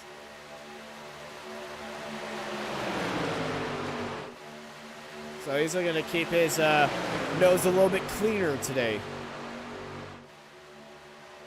Doing a good job of it so far, but Cinnamon leads. Once again, that 4 car on third in line on the inside is a couple laps down. They're not racing for position, as well as the 46 truck that is right behind him. So his third and fourth on the inside line are both not racing for position. So that means that Scruggs is currently in third, with Chip Turner on the 01 in fourth as they try and race the 3 and the 9 down the super stretch. I feel like these guys in the third and fourth row who are lapped cars, they're just providing a little bit of buffer for these guys in the lead and making a little bit of a hassle for the guys on the actual lead lap to get up to them. As these are the guys that are laps down. If something comes out, they're battling for that lucky dog spot. As Chip Turner in that Hillbilly Life car, he goes up to the top line. I think he's got that 6th sense. He might sense something's up. He's going to move back down the order on the outside line. Now, leading that middle is going to be Scruggs with Keith Bradley behind him. And McKinnon is now back third in line. Rob Mezes went into the pit lane. That could be a bit of strategy call, or it could be a bit of damage he might have gotten earlier. Well, we know that Mezzo has been in a few incidents, and yeah, it was for a stop and go of fuel. 9.3 seconds in the pit spot, so he's gone fuel and go right now. That is our first driver in the pit lane. So Meza, he's going to go a lap down now, as you're going to see the entire field rocket by him. He's on the bottom of the track. Should he come past him? There's Meza right there. He's going to go a lap down now. And Meza, I think, playing that big brain strategy, 200 IQ plays, he wants to try here at Dega. If this stays green, Meza would have a massive advantage. He's got the fuel to end it now, compared to everybody else. Scruggs now side by side with Casey Herring. The outside line, not exactly as formed up as we know they would like it to be, but Scruggs doing a great job leading the line, and Keith Bradley doing a great job pushing Dustin Scruggs to try and keep him side by side for the lead, as Cinnamon just barely leads that time by. Cinnamon and Scruggs are going to go side by side for most of this time by as they burn out these tires. And the green flag pit stops these guys are going to have to do, if this stays green, are going to be very, very strategic, because if they pound it all the way through the gas and at the front, they're going to go to about lap 90, I believe. So, do you want to go into the pits with 10 laps to go for a green flag stop? I don't think you do. So I'm going to say about lap 75, lap 85 is our pit lane window we should be expecting, guys, if this stays green. That is a huge question of if it stays green. We've seen cautions all night long tonight. The last one being on lap 47, and that also counted for that stage break. 5 cautions tonight, One being purely for a stage break, and coming out a lot before the stage break, being the stage break, and then that fifth caution, the last caution that we had, went over into the stage break, and they determined that it would be the end of the stage. So 5 cautions tonight, and they continue to race here on lap number 68, nearing towards the end of this total race and the end of stage 3. And we are just waiting on the questions to be answered. When will they pit? Will we get another caution? Will we see a big one that we're used to seeing here at Talladega? All valid questions. They're just waiting to be answered. Herring looking a little bit feisty. He's getting into his little bit loosey feeling of a car. Some of these guys who like to have a loose car, you know, super speedways and stuff, would like to tighten it up just a little tad bit. But setting up a car for Talladega and Daytona are very, there's some industry secrets that some of these guys like to go with. That once you figure it out, you just got a car that's a rocket ship. But I believe in the truck series, they are running on a fixed setup.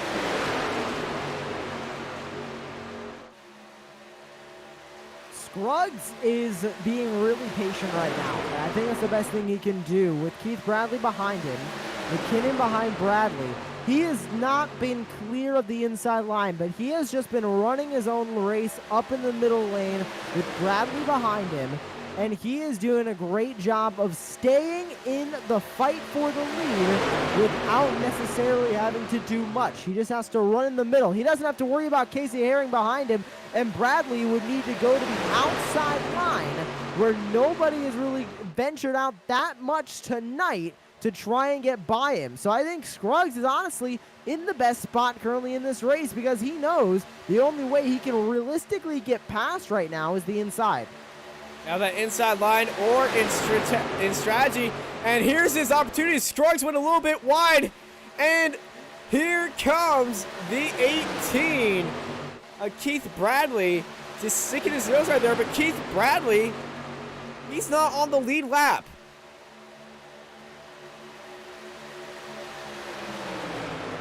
So he put Dustin Scruggs to the outside.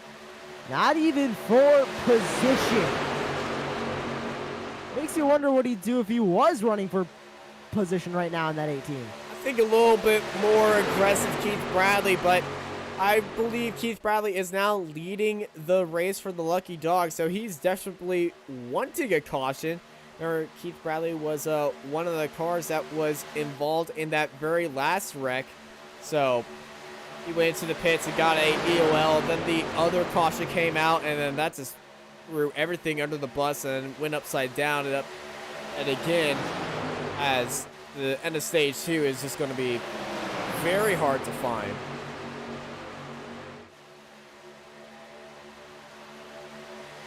As the battle for the lead between Chris Cinnamon, Casey Herring, and Michael McKinnon, your official top 3. McKinnon, that second car on the top line, is going to start heating up as we're closing in on 25 laps to go. But these guys, everybody except for Raul Meza, who I don't believe is in this pack, has to go into the pits once more. And we're coming up to that go time on when they should go for it. And I think that's the key that all these guys are doing. They're all running a little bit more conservatively and trying to save as much fuel as possible if a caution comes out in the middle of the pit stop cycle. Casey Herring wants to get that lead away from Chris Cinnamon. He's surrounded by lap cars right now, and I don't think he has an opportunity to do it quite just yet. He needs to try and clear Keith Bradley, but he has that 3 car in front of him. But McKinnon is doing a great job of pushing the 18, and Herring tried to go up there. He's going to be clear of him now as Bradley goes to the outside. That was a little bit dirty by Herring. He doored him, and he's now got some damage. The 01 down on the apron, I believe. He's going to be out of the order. Chip Turner down to 17th. That might have just ruined Herring's entire race there. He's now got a little bit of hood damage, and he can't run on his own anymore. And he definitely can't lead an entire pack now with that damaged car. So he's just going to be sitting behind another car and just wait for that final lap shootout. And now, woohoo, looks like a 4 laps car trying to look down the inside as this entire second row, the entire top row is made up of lap cars. That is interesting to see how the lapped cars are really influencing the finish of this race, as they are all up in the front of this pack. Yeah, 46 laps car, 4 laps car, 18 laps car. And then the third car in that row is Michael McKinnon, who's being scored as 4th, because the battle for 3rd right there, Michael McKinnon and Ruben Phelps, is 4 rows back, and we have a car diving into the pit road. That will be Steve Williams being our second car into the pit road.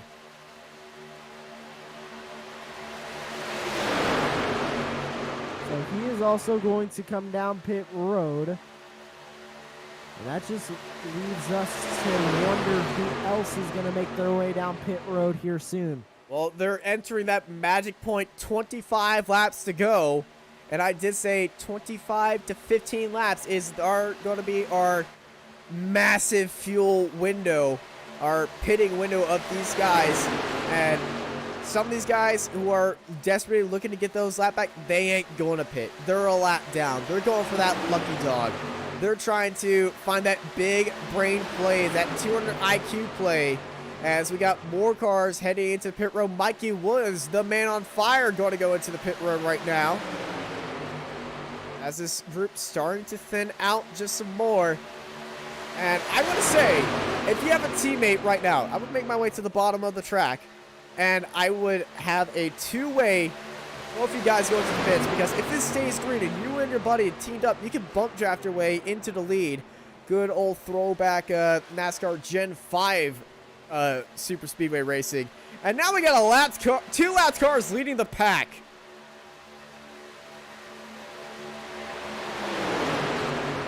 2 by 2, majority of the way through this pack. The 16 looking to the outside, was involved in an incident earlier, got his fast repair, and he's now trying to race up here towards the front. But they're going to be coming at 24 to go this time by. Cinnamon leads. The 2 cars out in front are 2 lapped cars. Now McKinnon leads this time by, with Cinnamon on the inside now in second, as Bradley up in front. The 16 and the 46 both are all over 1 lap down. Yeah, Bradley is providing some good blocking right now, as we're seeing these cars who went into the pit lane. Cinnamon forced to go up to the very outside. Our race leader dropping all the way down now, as it's Cinnamon taking over the lead on that bottom line. And it's so weird because the cars we're talking about in the lead are not actually leading this pack. These laps cars are being a massive air dam for our racers here today. And they're having such an issue trying to get by them too, because they lead these lines. This is officially the weirdest race I've ever commentated on. 23 laps to go. Cinnamon now looks on the outside. He's got the lapped cars of Bradley right behind him. He's going to give him a little bit of push. And Cinnamon now, well, our leader, going for the lead of the packs now. He's sitting in the middle, as we can see all these cars that were just in the pit lane trying to stay ahead of this group. They're just holding that outside line. Bradley slams it down to the inside. Cinnamon, now the leader of the race, is the leader of the pack. It just took us in second place is Herring behind these 2, with Bradley and the 46 of Adamson on the inside line. Herring was in second. Now it's Scruggs on the outside, with McKinnon behind him in third. Herring scored at the line in fourth. The 46 and 18 are our lapped cars that are, well, kind of causing this kerfuffle. Rhett Tucker's made his appearance back into the front of the grid. They're staying that 3-wide train. And 22 laps to go. Lap 78. I think it's time to see a few more cars head into pit road. When will they make it down pit road is the huge question right now as Cinnamon leads the way. Will we see some drivers in the back start to come down? We've got 14 Yes, cars. we will. One's in. We've got 14 cars in the lead lap. Tyler Daniels dove into the pit lane, as well as Jonathan Munda dive into the pits. Jonathan Munda is on the lead lap as well. So, the farthest car up that are on the lead lap, we actually got Scott Osment, Taylor Peacock also joining in on the pits. But farthest car up that went in the latest would be Chip Turner, being the last car to go in, who's the farthest up on the grid right now, as we're 3 wide still on the back of the super straight. Get your strategy notebooks out, boys, because this is going to get very, very nerdy very soon. Jonathan Munda, lap 79, just came out of the pits. Casey Herring looking like he was going into the pits right there. It was Dane Hagen entering the pit lane. Some cars coming out of the pit lane right now, as this field is starting to thin out as everyone's thinking about green flag pit stops. And that is what you need to be thinking about right now, as these drivers need to come down one more time. And with 20 to go, you want it to be soon so you can get back out on the racetrack. This massive pack is our leader and everything, but the pack that we're watching is where 12th place is, because that is Jonathan Munda. He's the farthest up the grid that somebody has gone to the pit lane. If he stays on the lead lap before everybody goes to the pits, he will win this race. And look at the field diving into the pit lane. That's I mean, a Casey good Herring, amount of the McKinnon, pack in. Casey Herring, McKinnon, Lumpkin, and Thomas, 4 cars into pit lane, as well as Tony Smith dive into the pit lane right there. 3 by 3 in this lead pack right now. Who's going to come down this time down the back straightaway? I believe the 19 of Braden LaBeouf is coming in this time. Who else is going to make it down pit road when they come on in the front straightaway? Some of the Rhett Tucker Everybody cars. dive into the inside. Some of the Rhett Tucker cars trying to force their way down low. I feel like Rhett Tucker's making a team call saying, boys, I think it's time to go into the pit lane. And here goes Cinnamon braking very early. Harry's going to race him into the pit lane. He's going to be unable to get the overtake. We got 4 more cars heading into the pit lane, but only 2 that are on the lead. That's Cinnamon and Ben Ganowski making their way into the pits. And now the farthest up car that went into the pit lane is Casey Herring, who just came out of the pit lane. And he's got a few cars behind him. And the positions that we want to be looking for is 8 compared to the leader of this race. And P8, it will be our net leader if this stays green. And he's got a nice gap. And he's got a little pack with him. That's Michael McKinnon right there. So we're watching our net leaders race it out as Chris Cinnamon and Ben Ganowski come out onto pit lane right now. But it's just the speed that Michael McKinnon and Casey Herring have. Can they keep it up and move up to the field as Dustin Scruggs, Bradley LaBeouf, Nathan Rocky, Rhett Tucker, the Rhett, and everybody go into the pit lane. Ruben Phelps is all on his own now with 17 laps to go. He is the only one left of the lead lap cars not to come down. He's going to need to do so soon. They're going to have 15 to go very soon. They're on 17 to go now. So we're looking at our farthest up car that went into the pits the last. It is Chris Cinnamon, but he's going very slowly as we see Casey Herring and Michael McKinnon rocketing up towards Cinnamon for 6th place overall right now with 17 laps to go. And as that lead group just now comes out of the pit lane, here comes Cinnamon, here comes Herring and McKinnon saying, hello, boys. We're taking your spots. They're up into 2nd place as the leader just now enters pit lane of Ruben Phelps. The Hot Wheels car is leaving it up onto him. Brady LaBeouf way up the field now, but you can see there's sharks are coming. It's McKinnon and Herring racing down the back of the super stretch, and now we got little pods of cars, and the caution is out. I can't believe it. The caution is out. Phelps is in the pit lane. Phelps is in the pit lane. The 6 of Bob Williams around on the back straightaway. I can't believe it. It looked like it was going to be green flag all the way around. And let's bring out what has brought out this yellow flag. Oh my goodness.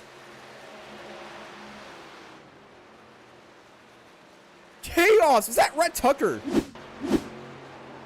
Bob Williams, the 16, the 14. Taylor Peacock involved in there. Oh my goodness. And then I saw Rhett Tucker. Oh, that was the 14 car. Same color scheme as Rhett Tucker's car. He's fine. He's fine. But with that caution out, that has brought Ruben Phelps to keep the lead. But that has brought caution. Ruben Phelps in the lead. Brady LeBeouf in second place. Casey Herring in third. Michael McKinnon in fourth, followed by Chris Cinnamon. Rhett Tucker, Nathan Rauge. They got saved so hard right there. 5 trucks involved in that last incident. The 16, the 14, the 6, the 31, and the 32. As there's smoke in the air, trying to clear all this debris. But we got lap cars all over the place right now as we're entering 15 laps to go. Almost a green flag pit stop. Actually, no, the entire field did just do green flag pit stops. So, don't believe we're going to be seeing any of the top contenders going for that pit stop now, as we have a few cars that were involved in that incident headed to the pits. You're here watching the Snead Competition Design Truck Series. It's the Alabama 250 here on Racecraft TV. We'll be right back after these messages. This Racecraft TV stream is brought to you by Artesian Builds. Artesian builds high-quality custom PCs made to order for a low price. Contact Artesian Builds today to get started on your own custom PC as low as $64 a month. All Artesian builds are made live on stream. You can watch your builds and talk to the builders live at twitch.tv/Artesian Builds. For more information about Artesian Builds, check the link in the description.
At McConey Setup Shop, we offer custom-built setups for any asphalt oval car. Prices starting at just $5. Weekly setups available for all Legends, late models, modifieds, and NASCAR trucks, Xfinity, and Cup cars. Do you need one-on-one driver coaching? We've got you covered. Visit www.McConeySetupShop.com and find yourself in Victory Lane. McConey Setup Shop, handling all your setup needs so you don't have to.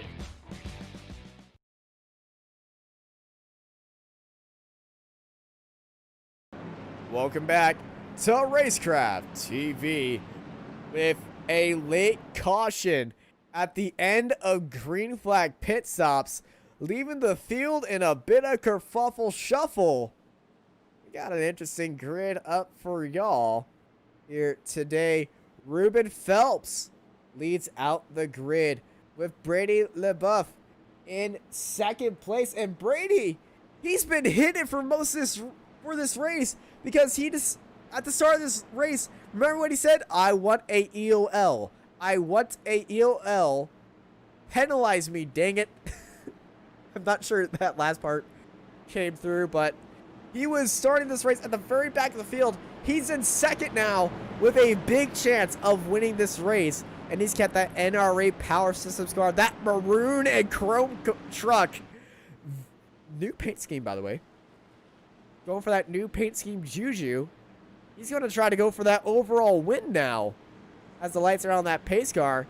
And our favorites, they're in here too, as the field is completely bunched up. But we got some lats cars in here that might cause a little bit of mayhem. So watch out for them, as let's get this race for the end underway. 15 laps to go here at Talladega. It's the Snead Competition Design Truck Series Alabama 250, and let's get ready to rock and roll. Brady LeBeouf with a good start, but there goes Red Tucker right back to the outside line. He's got help from the 23 behind. Will they be able to make that outside line work is the question. They also got the 11 of Dustin Scruggs.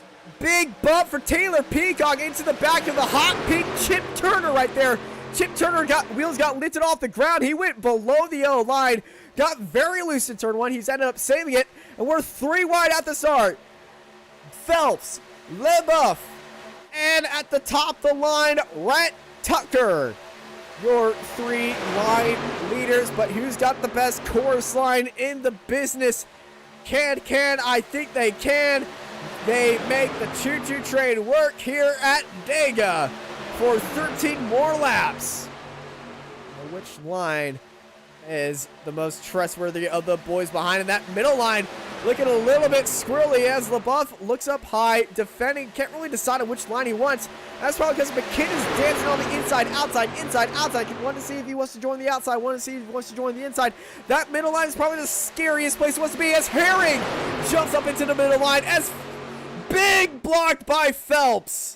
And now they're 4, 5 wide for a second. Herring out the middle.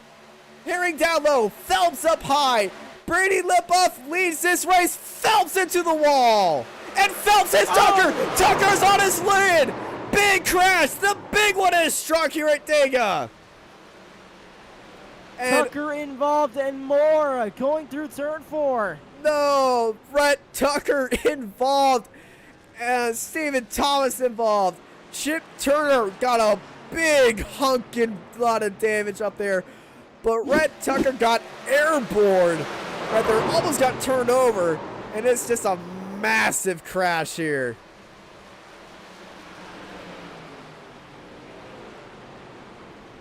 More wrecked machinery down there in turn 4.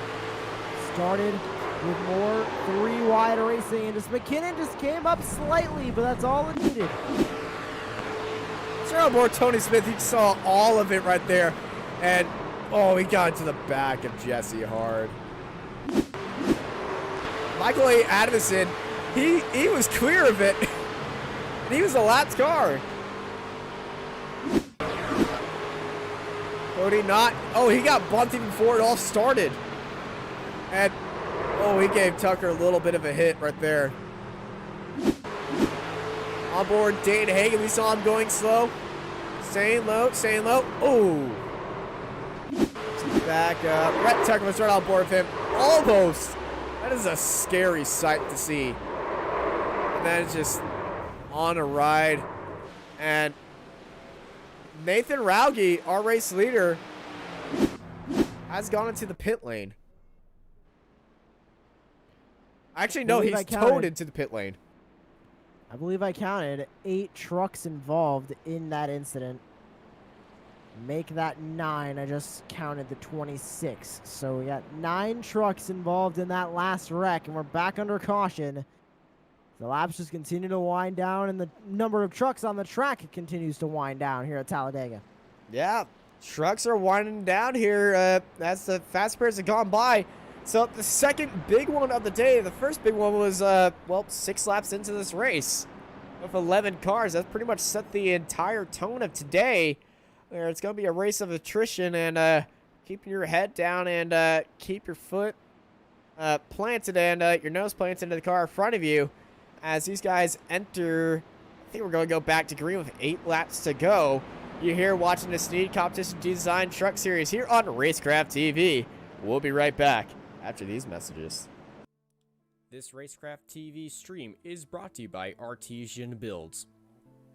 Artesian builds high-quality custom PCs made to order for a low price. Contact Artesian Builds today to get started on your own custom PC as low as $64 a month. All Artesian builds are made live on stream. You can watch your builds and talk to the builders live at twitch.tv/Artesian Builds. For more information about Artesian Builds, check the link in the description.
At McConey Setup Shop, we offer custom-built setups for any asphalt oval car.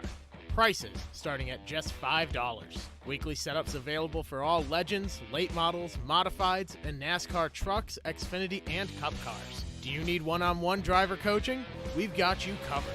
Visit www.McConeySetupShop.com and find yourself in Victory Lane. McConey Setup Shop, handling all your setup needs so you don't have to.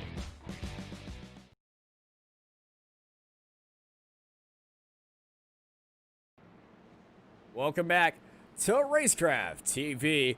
We're here in the closing laps for the Snead Competition Design Truck Series behind the pace car. And we're getting ready to go racing for 9 laps to go. Brady LeBoeuf leads out the field. Casey Herring, wild Casey Herring, starts right next to him.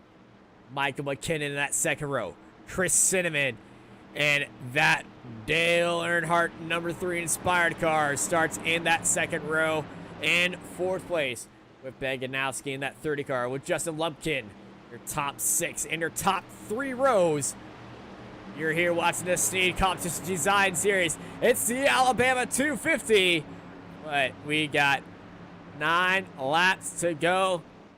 I say, let's get it on. Let's go racing. Let's have ourselves a shootout for the end. And race to green, green, green, and race it to the checkers. Here at Talladega. Immediately jumping to the inside is the 3 of Chris Cinnamon as everybody moves around towards the back. I think I just saw Rhett Tucker barge his way up through the middle to try and gain some spots. Everybody spread out right now as they get up to speed. They'll get up to full song as they go into turn 3. Now the 9, Casey Herring drops down to the inside, right back up to the outside with Cinnamon. Herring dancing all over the place, trying to do whatever he can to get ahead of McKinnon and LaBeouf. As they're just on the inside line. There's Rhett Tucker. He used his fast repair. He's not out of this race. He's in 8th place. Can he get up to the lead is the question. Herring now stop McKinnon. McKinnon up the track. Just doored the 3 of Cinnamon hard, and Tucker holding that outside line. We've seen him do this a lot. And I think he's going to play the safe. Moneyman Taylor Peacock up there all on his own. 3 wide. Herring on down low. He's leading out this race. Cinnamon leading that middle line with Taylor Peacock up at the very top. McKinnon and Cinnamon stealing side by side. McKinnon getting a little bit loose right there, but it's wild, man. Casey Herring leading out this field right now. Cinnamon getting loose. Tucker making it 4 wide. 3 by 3, Scruggs in the wall. There's Peacock He's in the not wall. around any cars. Oh! No more around. Big crash behind him. Caution is out once again. It was Dane Hagen, the lone car in that crash. Oh, the 87 of Justin Lumpkin also got damage as well. 2 involved. Let's take a replay, and oh, it's just Taylor Peacock and Lumpkin get into each other, and that is just how these crashes happen. Just a little bit too much pushing. But we're back underneath yellow, and I think we're going to go back with a legitimate green-white checkered.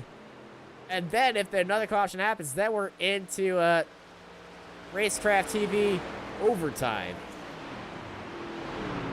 Well, it's absolute chaos here for the Snead Competition Design Truck Series. You're watching the Alabama 250 here on Racecraft TV. We'll be right back after these messages. This Racecraft TV stream is brought to you by Artesian Builds.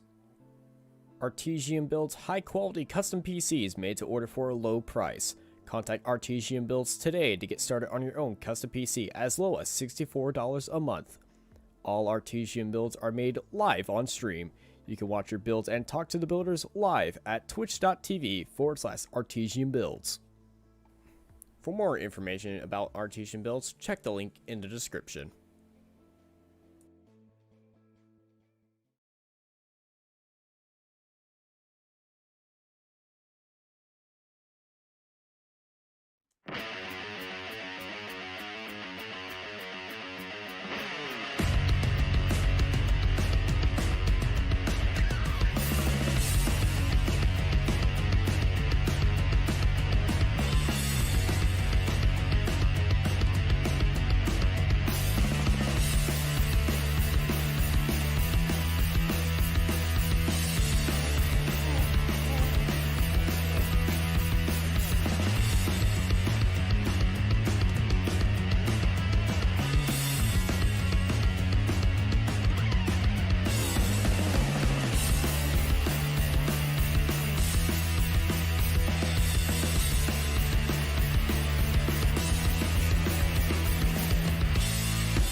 At McConey Setup Shop, we offer custom-built setups for any asphalt oval car.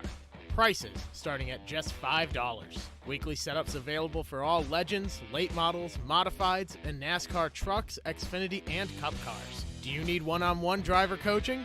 We've got you covered. Visit www.McConeySetupShop.com and find yourself in Victory Lane. McConey Setup Shop, handling all your setup needs so you don't have to.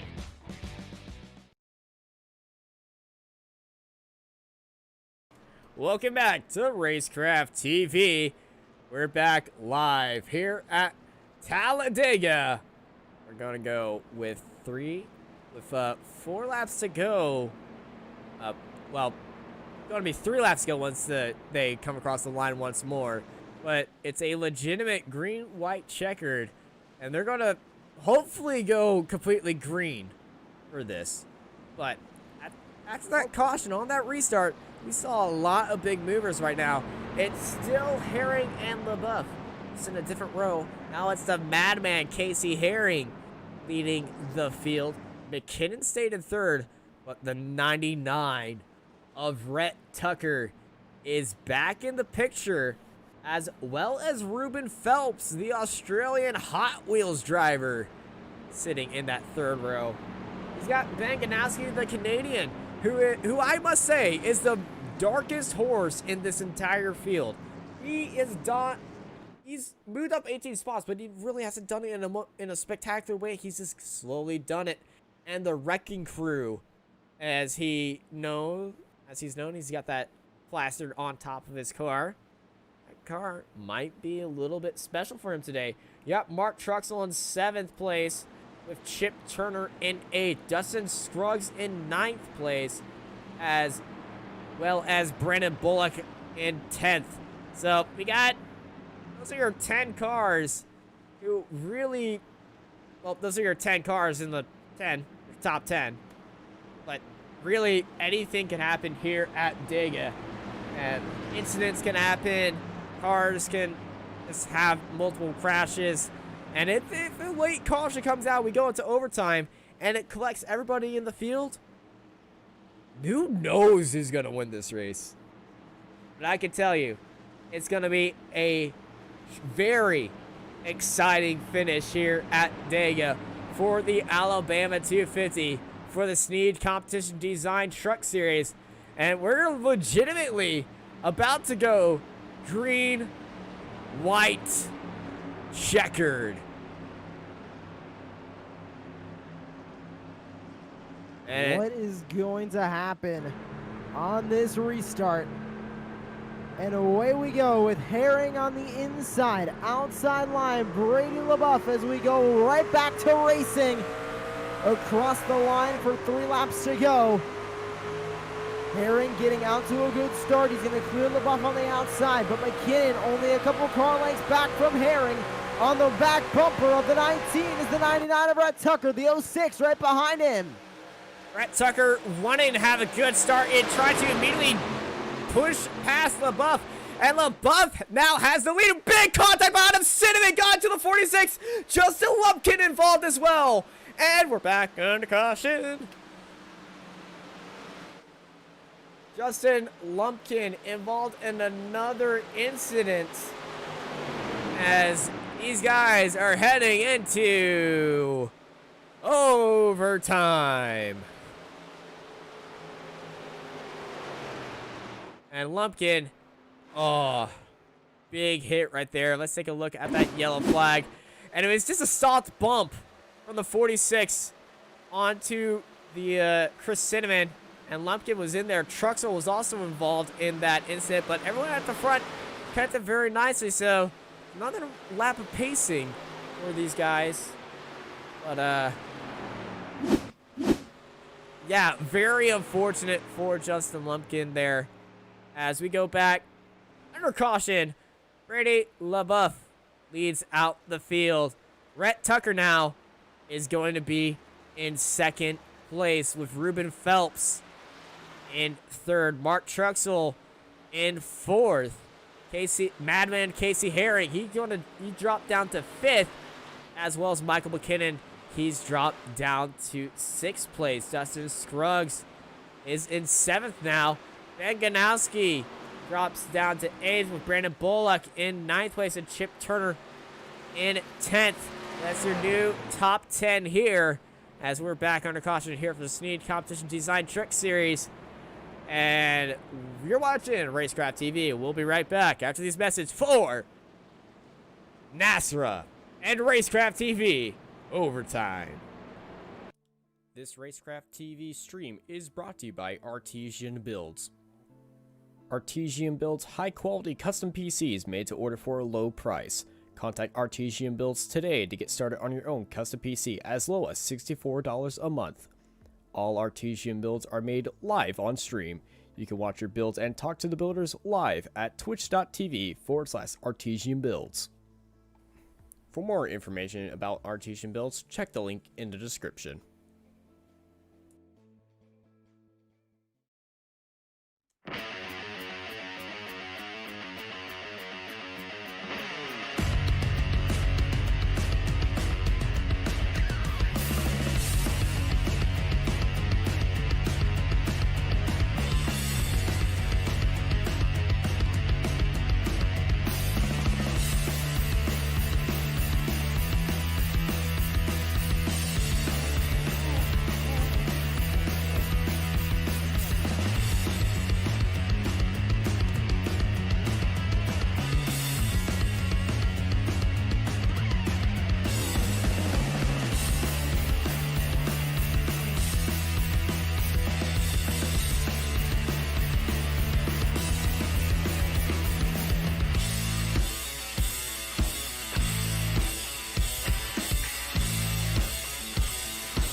At McConey Setup Shop, we offer custom-built setups for any asphalt oval car. Prices starting at just $5. Weekly setups available for all Legends, late models, modifieds, and NASCAR trucks, Xfinity, and Cup cars. Do you need one-on-one driver coaching? We've got you covered. Visit www.McConeySetupShop.com and find yourself in Victory Lane. McConey Setup Shop, handling all your setup needs so you don't have to.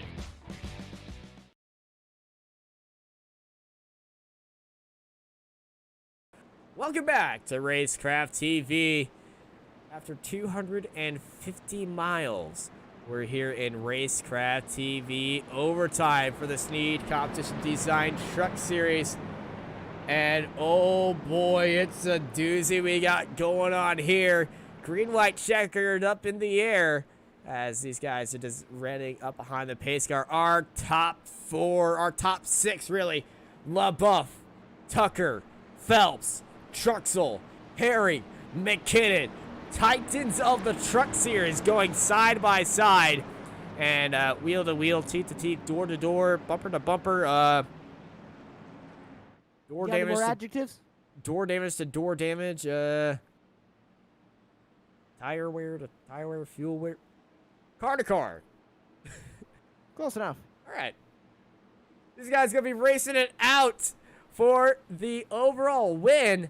But can they keep it going again? Can we get a good finish here at Dega? It's going to be one of those classic finishes side by side all the way to the line. Or are we going to have somebody skated away with a victory with a lucky white flag? We'll find out as these guys go through Talladega 3 and 4 as the tension builds. LaBeouf leads the field up 27 spots. Started at the back of the grid. Can the Cinderella miracle happen for the NRA driver, or will the 99 of Rhett Tucker take his vengeance after being involved in a massive incident? He's been moving up and down through the field all day long. We got Hot Wheels, Ruben Phelps at the bottom, and also Mark Truxell. We got Madman Casey Herring 3 rows back. Expect him to be a little bit mad on the overtakes. Also McKinnon and Scruggs in there as well. Pace truck is off as the green flag is about to be waved in the air through the tri-oval. Let's go. Overtime racing here for the Snead Competition Design Truck Series. It's the Alabama 250. And you're here watching it all on Racecraft TV. We're back green.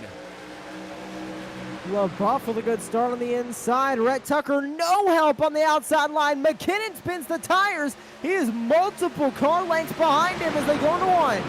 If you've ever seen up a creek without a paddle, well, this is what that saying is. Rhett Tucker, no help at all. Casey Herring's defending that inside line from Tucker. Tucker trying to get his boys formed back on as they're racing down the back super stretch. It's an absolute easy street right now for the boys on the bottom lane. LaBeouf, Phelps, Herring, your top 3, but now Tucker, he's got his teammate of Scruggs right behind him, and those Rhett Tucker cars are very fast. Watch for the 99 and the 11 to get the wheels a turning and start challenging these guys, but the Hot Wheels of Ruben Phelps blitz on the block for Tucker, but he gets pushed out wide, and Tucker and Scruggs push it through the middle. They got Cinnamon on the back. White flag in the air. Rhett Tucker leads this race. LaBeouf down low. Scruggs. Cinnamon hits Phelps, and there's a giant right behind. It's a multiple car wreck. We got 4 cars left. LaBeouf, Tucker, Scruggs, Janowski. Your cars battling for the lead. Rhett Tucker and Scruggs on top. Janowski and LaBeouf on bottom. There's chaos on the cars behind them trying to get back here, but it's a drag race 2x2 race down low. It's Tucker and Scruggs. They going down low. It's a 4-car train led by Rhett Tucker. Here we're going to see a little bit of teammate shenanigans. LaBeouf gets onto the back of Scruggs. LaBeouf is into the wall. Scruggs putting on the defense. Rhett Tucker leading out. Here comes the dark horse of Ben Ganowski trying to take it to Rhett Tucker. Ganowski going on to the outside. Tucker's going to try to push him into the wall. Tucker's hit Ganowski into the wall. Tucker has hit Ganowski, and he's going to take the win. Tucker with the elbows out racing puts Ganowski into the wall to take the victory. And I know they say Rubens racing, but coming from the open wheel background, that was a bit dirty. Rhett Tucker, though, takes the victory here for the Snead Competition Design Truck Series for the Alabama 250.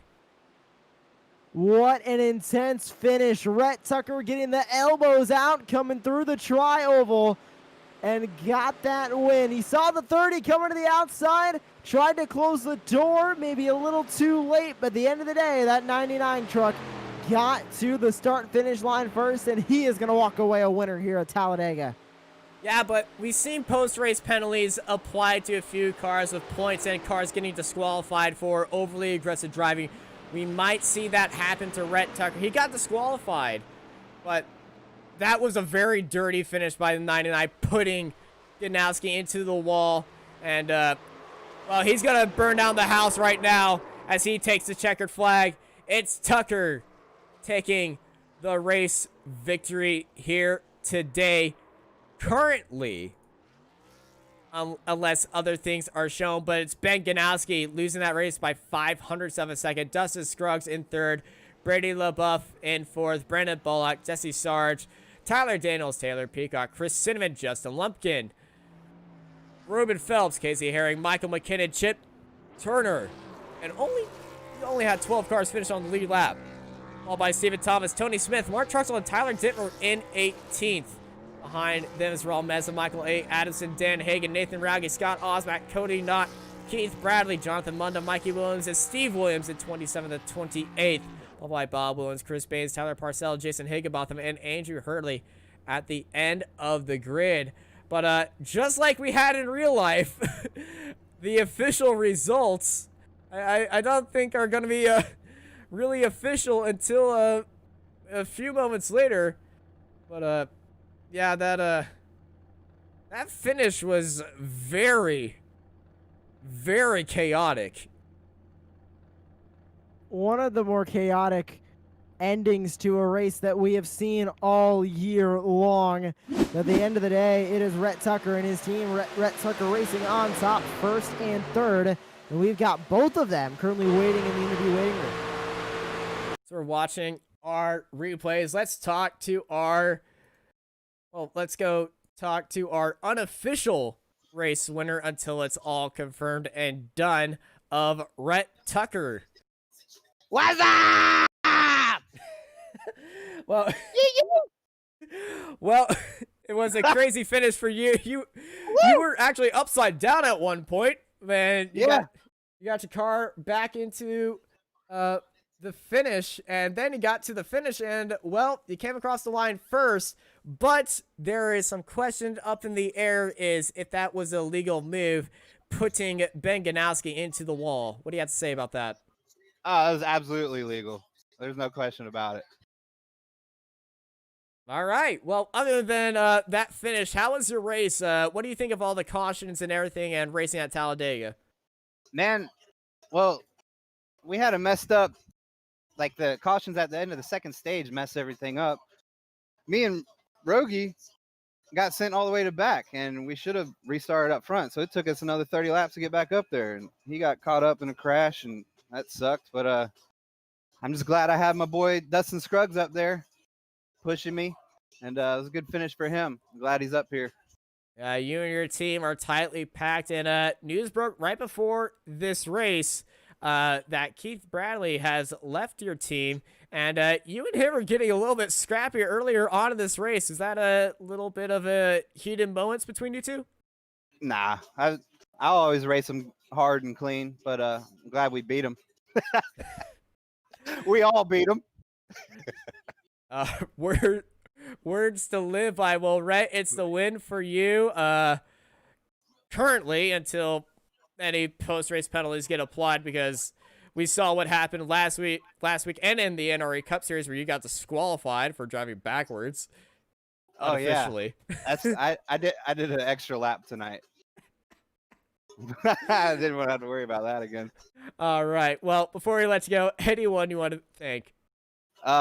My RTR boys. Wish Clint was here, but he had prior obligations. Malware Bytes, Prosper Engineering, Primary Jeeps, Hummers, and Tacomas, Timeout Systems, Racecraft, Michael McKinnon, Brady LaBeouf, everybody in Nasra.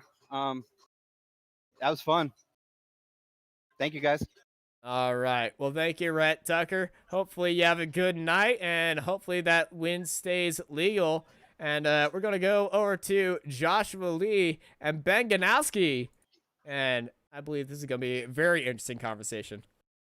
Well, Ben, I feel like I need to address the elephant in the room. You had a chance to win that race coming to the finish.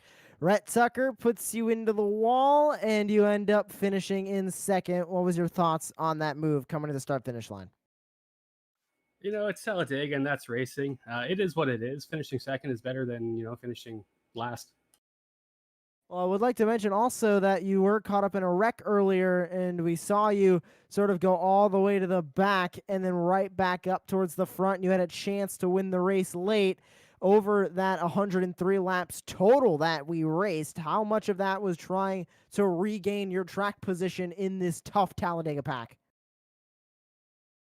Yeah, a lot of it was just, it's a war of attrition. It's Talladega, there's going to be wrecks. So if you can stay out of them, you have a good chance of, finishing. And that was the whole game plan. Just kind of lay back, let it settle out, and then, try and make up some positions.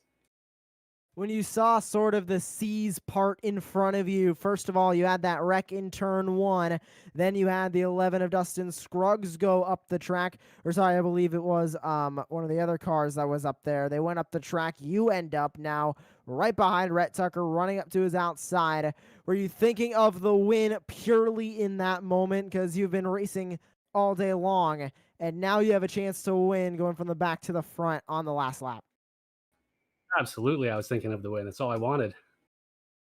Anyone else you'd like to thank here on Racecraft TV? Just my family for letting me do this. Well, Ben Ganowski finishing second, and Austin is standing by with the second Rhett Tucker Racing driver, Dustin Scruggs, third place finisher here tonight. Yeah, it's actually a Ford F-150, 1, 2, 3. So I believe those Ford boys up in Detroit going to be very happy. But we're talking to the number 11 of Dustin Scruggs. Dustin, you were, well, the man behind the machine of Rhett Tucker today. You gave him the pushing and, well, the push to get into the lead. Were you thinking of trying to go for the lead on your boss? Honestly, yeah. I mean, if I had the chance, I would have taken it, but I was more worried about just getting around Brady. And then when Rhett said he wanted to get, go down in front of him, I kind of thought, well, why are we doing that? But I went with it, and then Brady got into me a little bit, and I got into him a little bit, and we ended up first and third, so that's pretty good. Pretty happy with that. You know, it was a good race for you, good finish and good result for you. It was a very crowded day and a very weird day coming around with the green flag cautions, green flag pit stops, and then a caution comes out, that extremely long and weird caution at the end of the second stage, and then the early wreck at the start. What were your thoughts about racing at Talladega in this car? Because this is the biggest grid we've had so far in the truck series of 33 cars. Yeah, that's a definitely a big field. For some reason, I always qualify, pretty far up there on the super speedways. I'm not sure what the trick is, but I told Roby a couple things that I was doing, and he ended up getting the pole, and I got second, even though my qualifying lap was pretty not what I expected to do. So, but yeah, it was good. It was a good run. The cautions and stuff, we'll figure it out. The stages are not built into iRacing, so we kind of got to do them manually. I believe in Brady and McKinnon. I think they'll come up with something, straighten that up. So. Well, thank you, Dustin, for coming on and giving us a good show, and congrats on a good finishing position. Before I let you go, anyone you want to thank? Yeah, of course, I got to thank my fiance Mary for putting up with this. Our son Liam, RTR. Got to thank Brady and Michael. Primary Jeep, Tacoma, Prosper Engineering, Carpet Express, Cat Industries, and Malware Bytes. So I really appreciate all those supports, and I look forward to being up here again. This is my first interview, so. Well, it's certainly not. If you keep this up, it certainly will not be your last interview. Thank you, Dustin. Hope you have a great night. And I want to say thank you, everybody here on Racecraft TV, for joining us for one heck of a long race and one very chaotic of a finish, which I believe our comment section are just going to be overflowing on who is in the right and the wrong. I'm a road course fan. I'm allowed to have an opinion, but I'm not a fan of hitting at the end of a race. But I know oval fans, they love Doring and banging. Put what you think down below in the comment section. Thank you, everybody, for joining us here for the Snead Competition Design Truck Series for the Alabama 250 here at the wonderful Talladega Super Speedway. I've been joined by Joshua Lee. I'm Austin Knight, and I hope y'all have a great night. This Racecraft TV stream is brought to you by Artesian Builds. Artesian builds high-quality custom PCs made to order for a low price. Contact Artesian Builds today to get started on your own custom PC as low as $64 a month. All Artesian builds are made live on stream. You can watch your builds and talk to the builders live at twitch.tv/Artesian Builds. For more information about Artesian Builds, check the link in the description.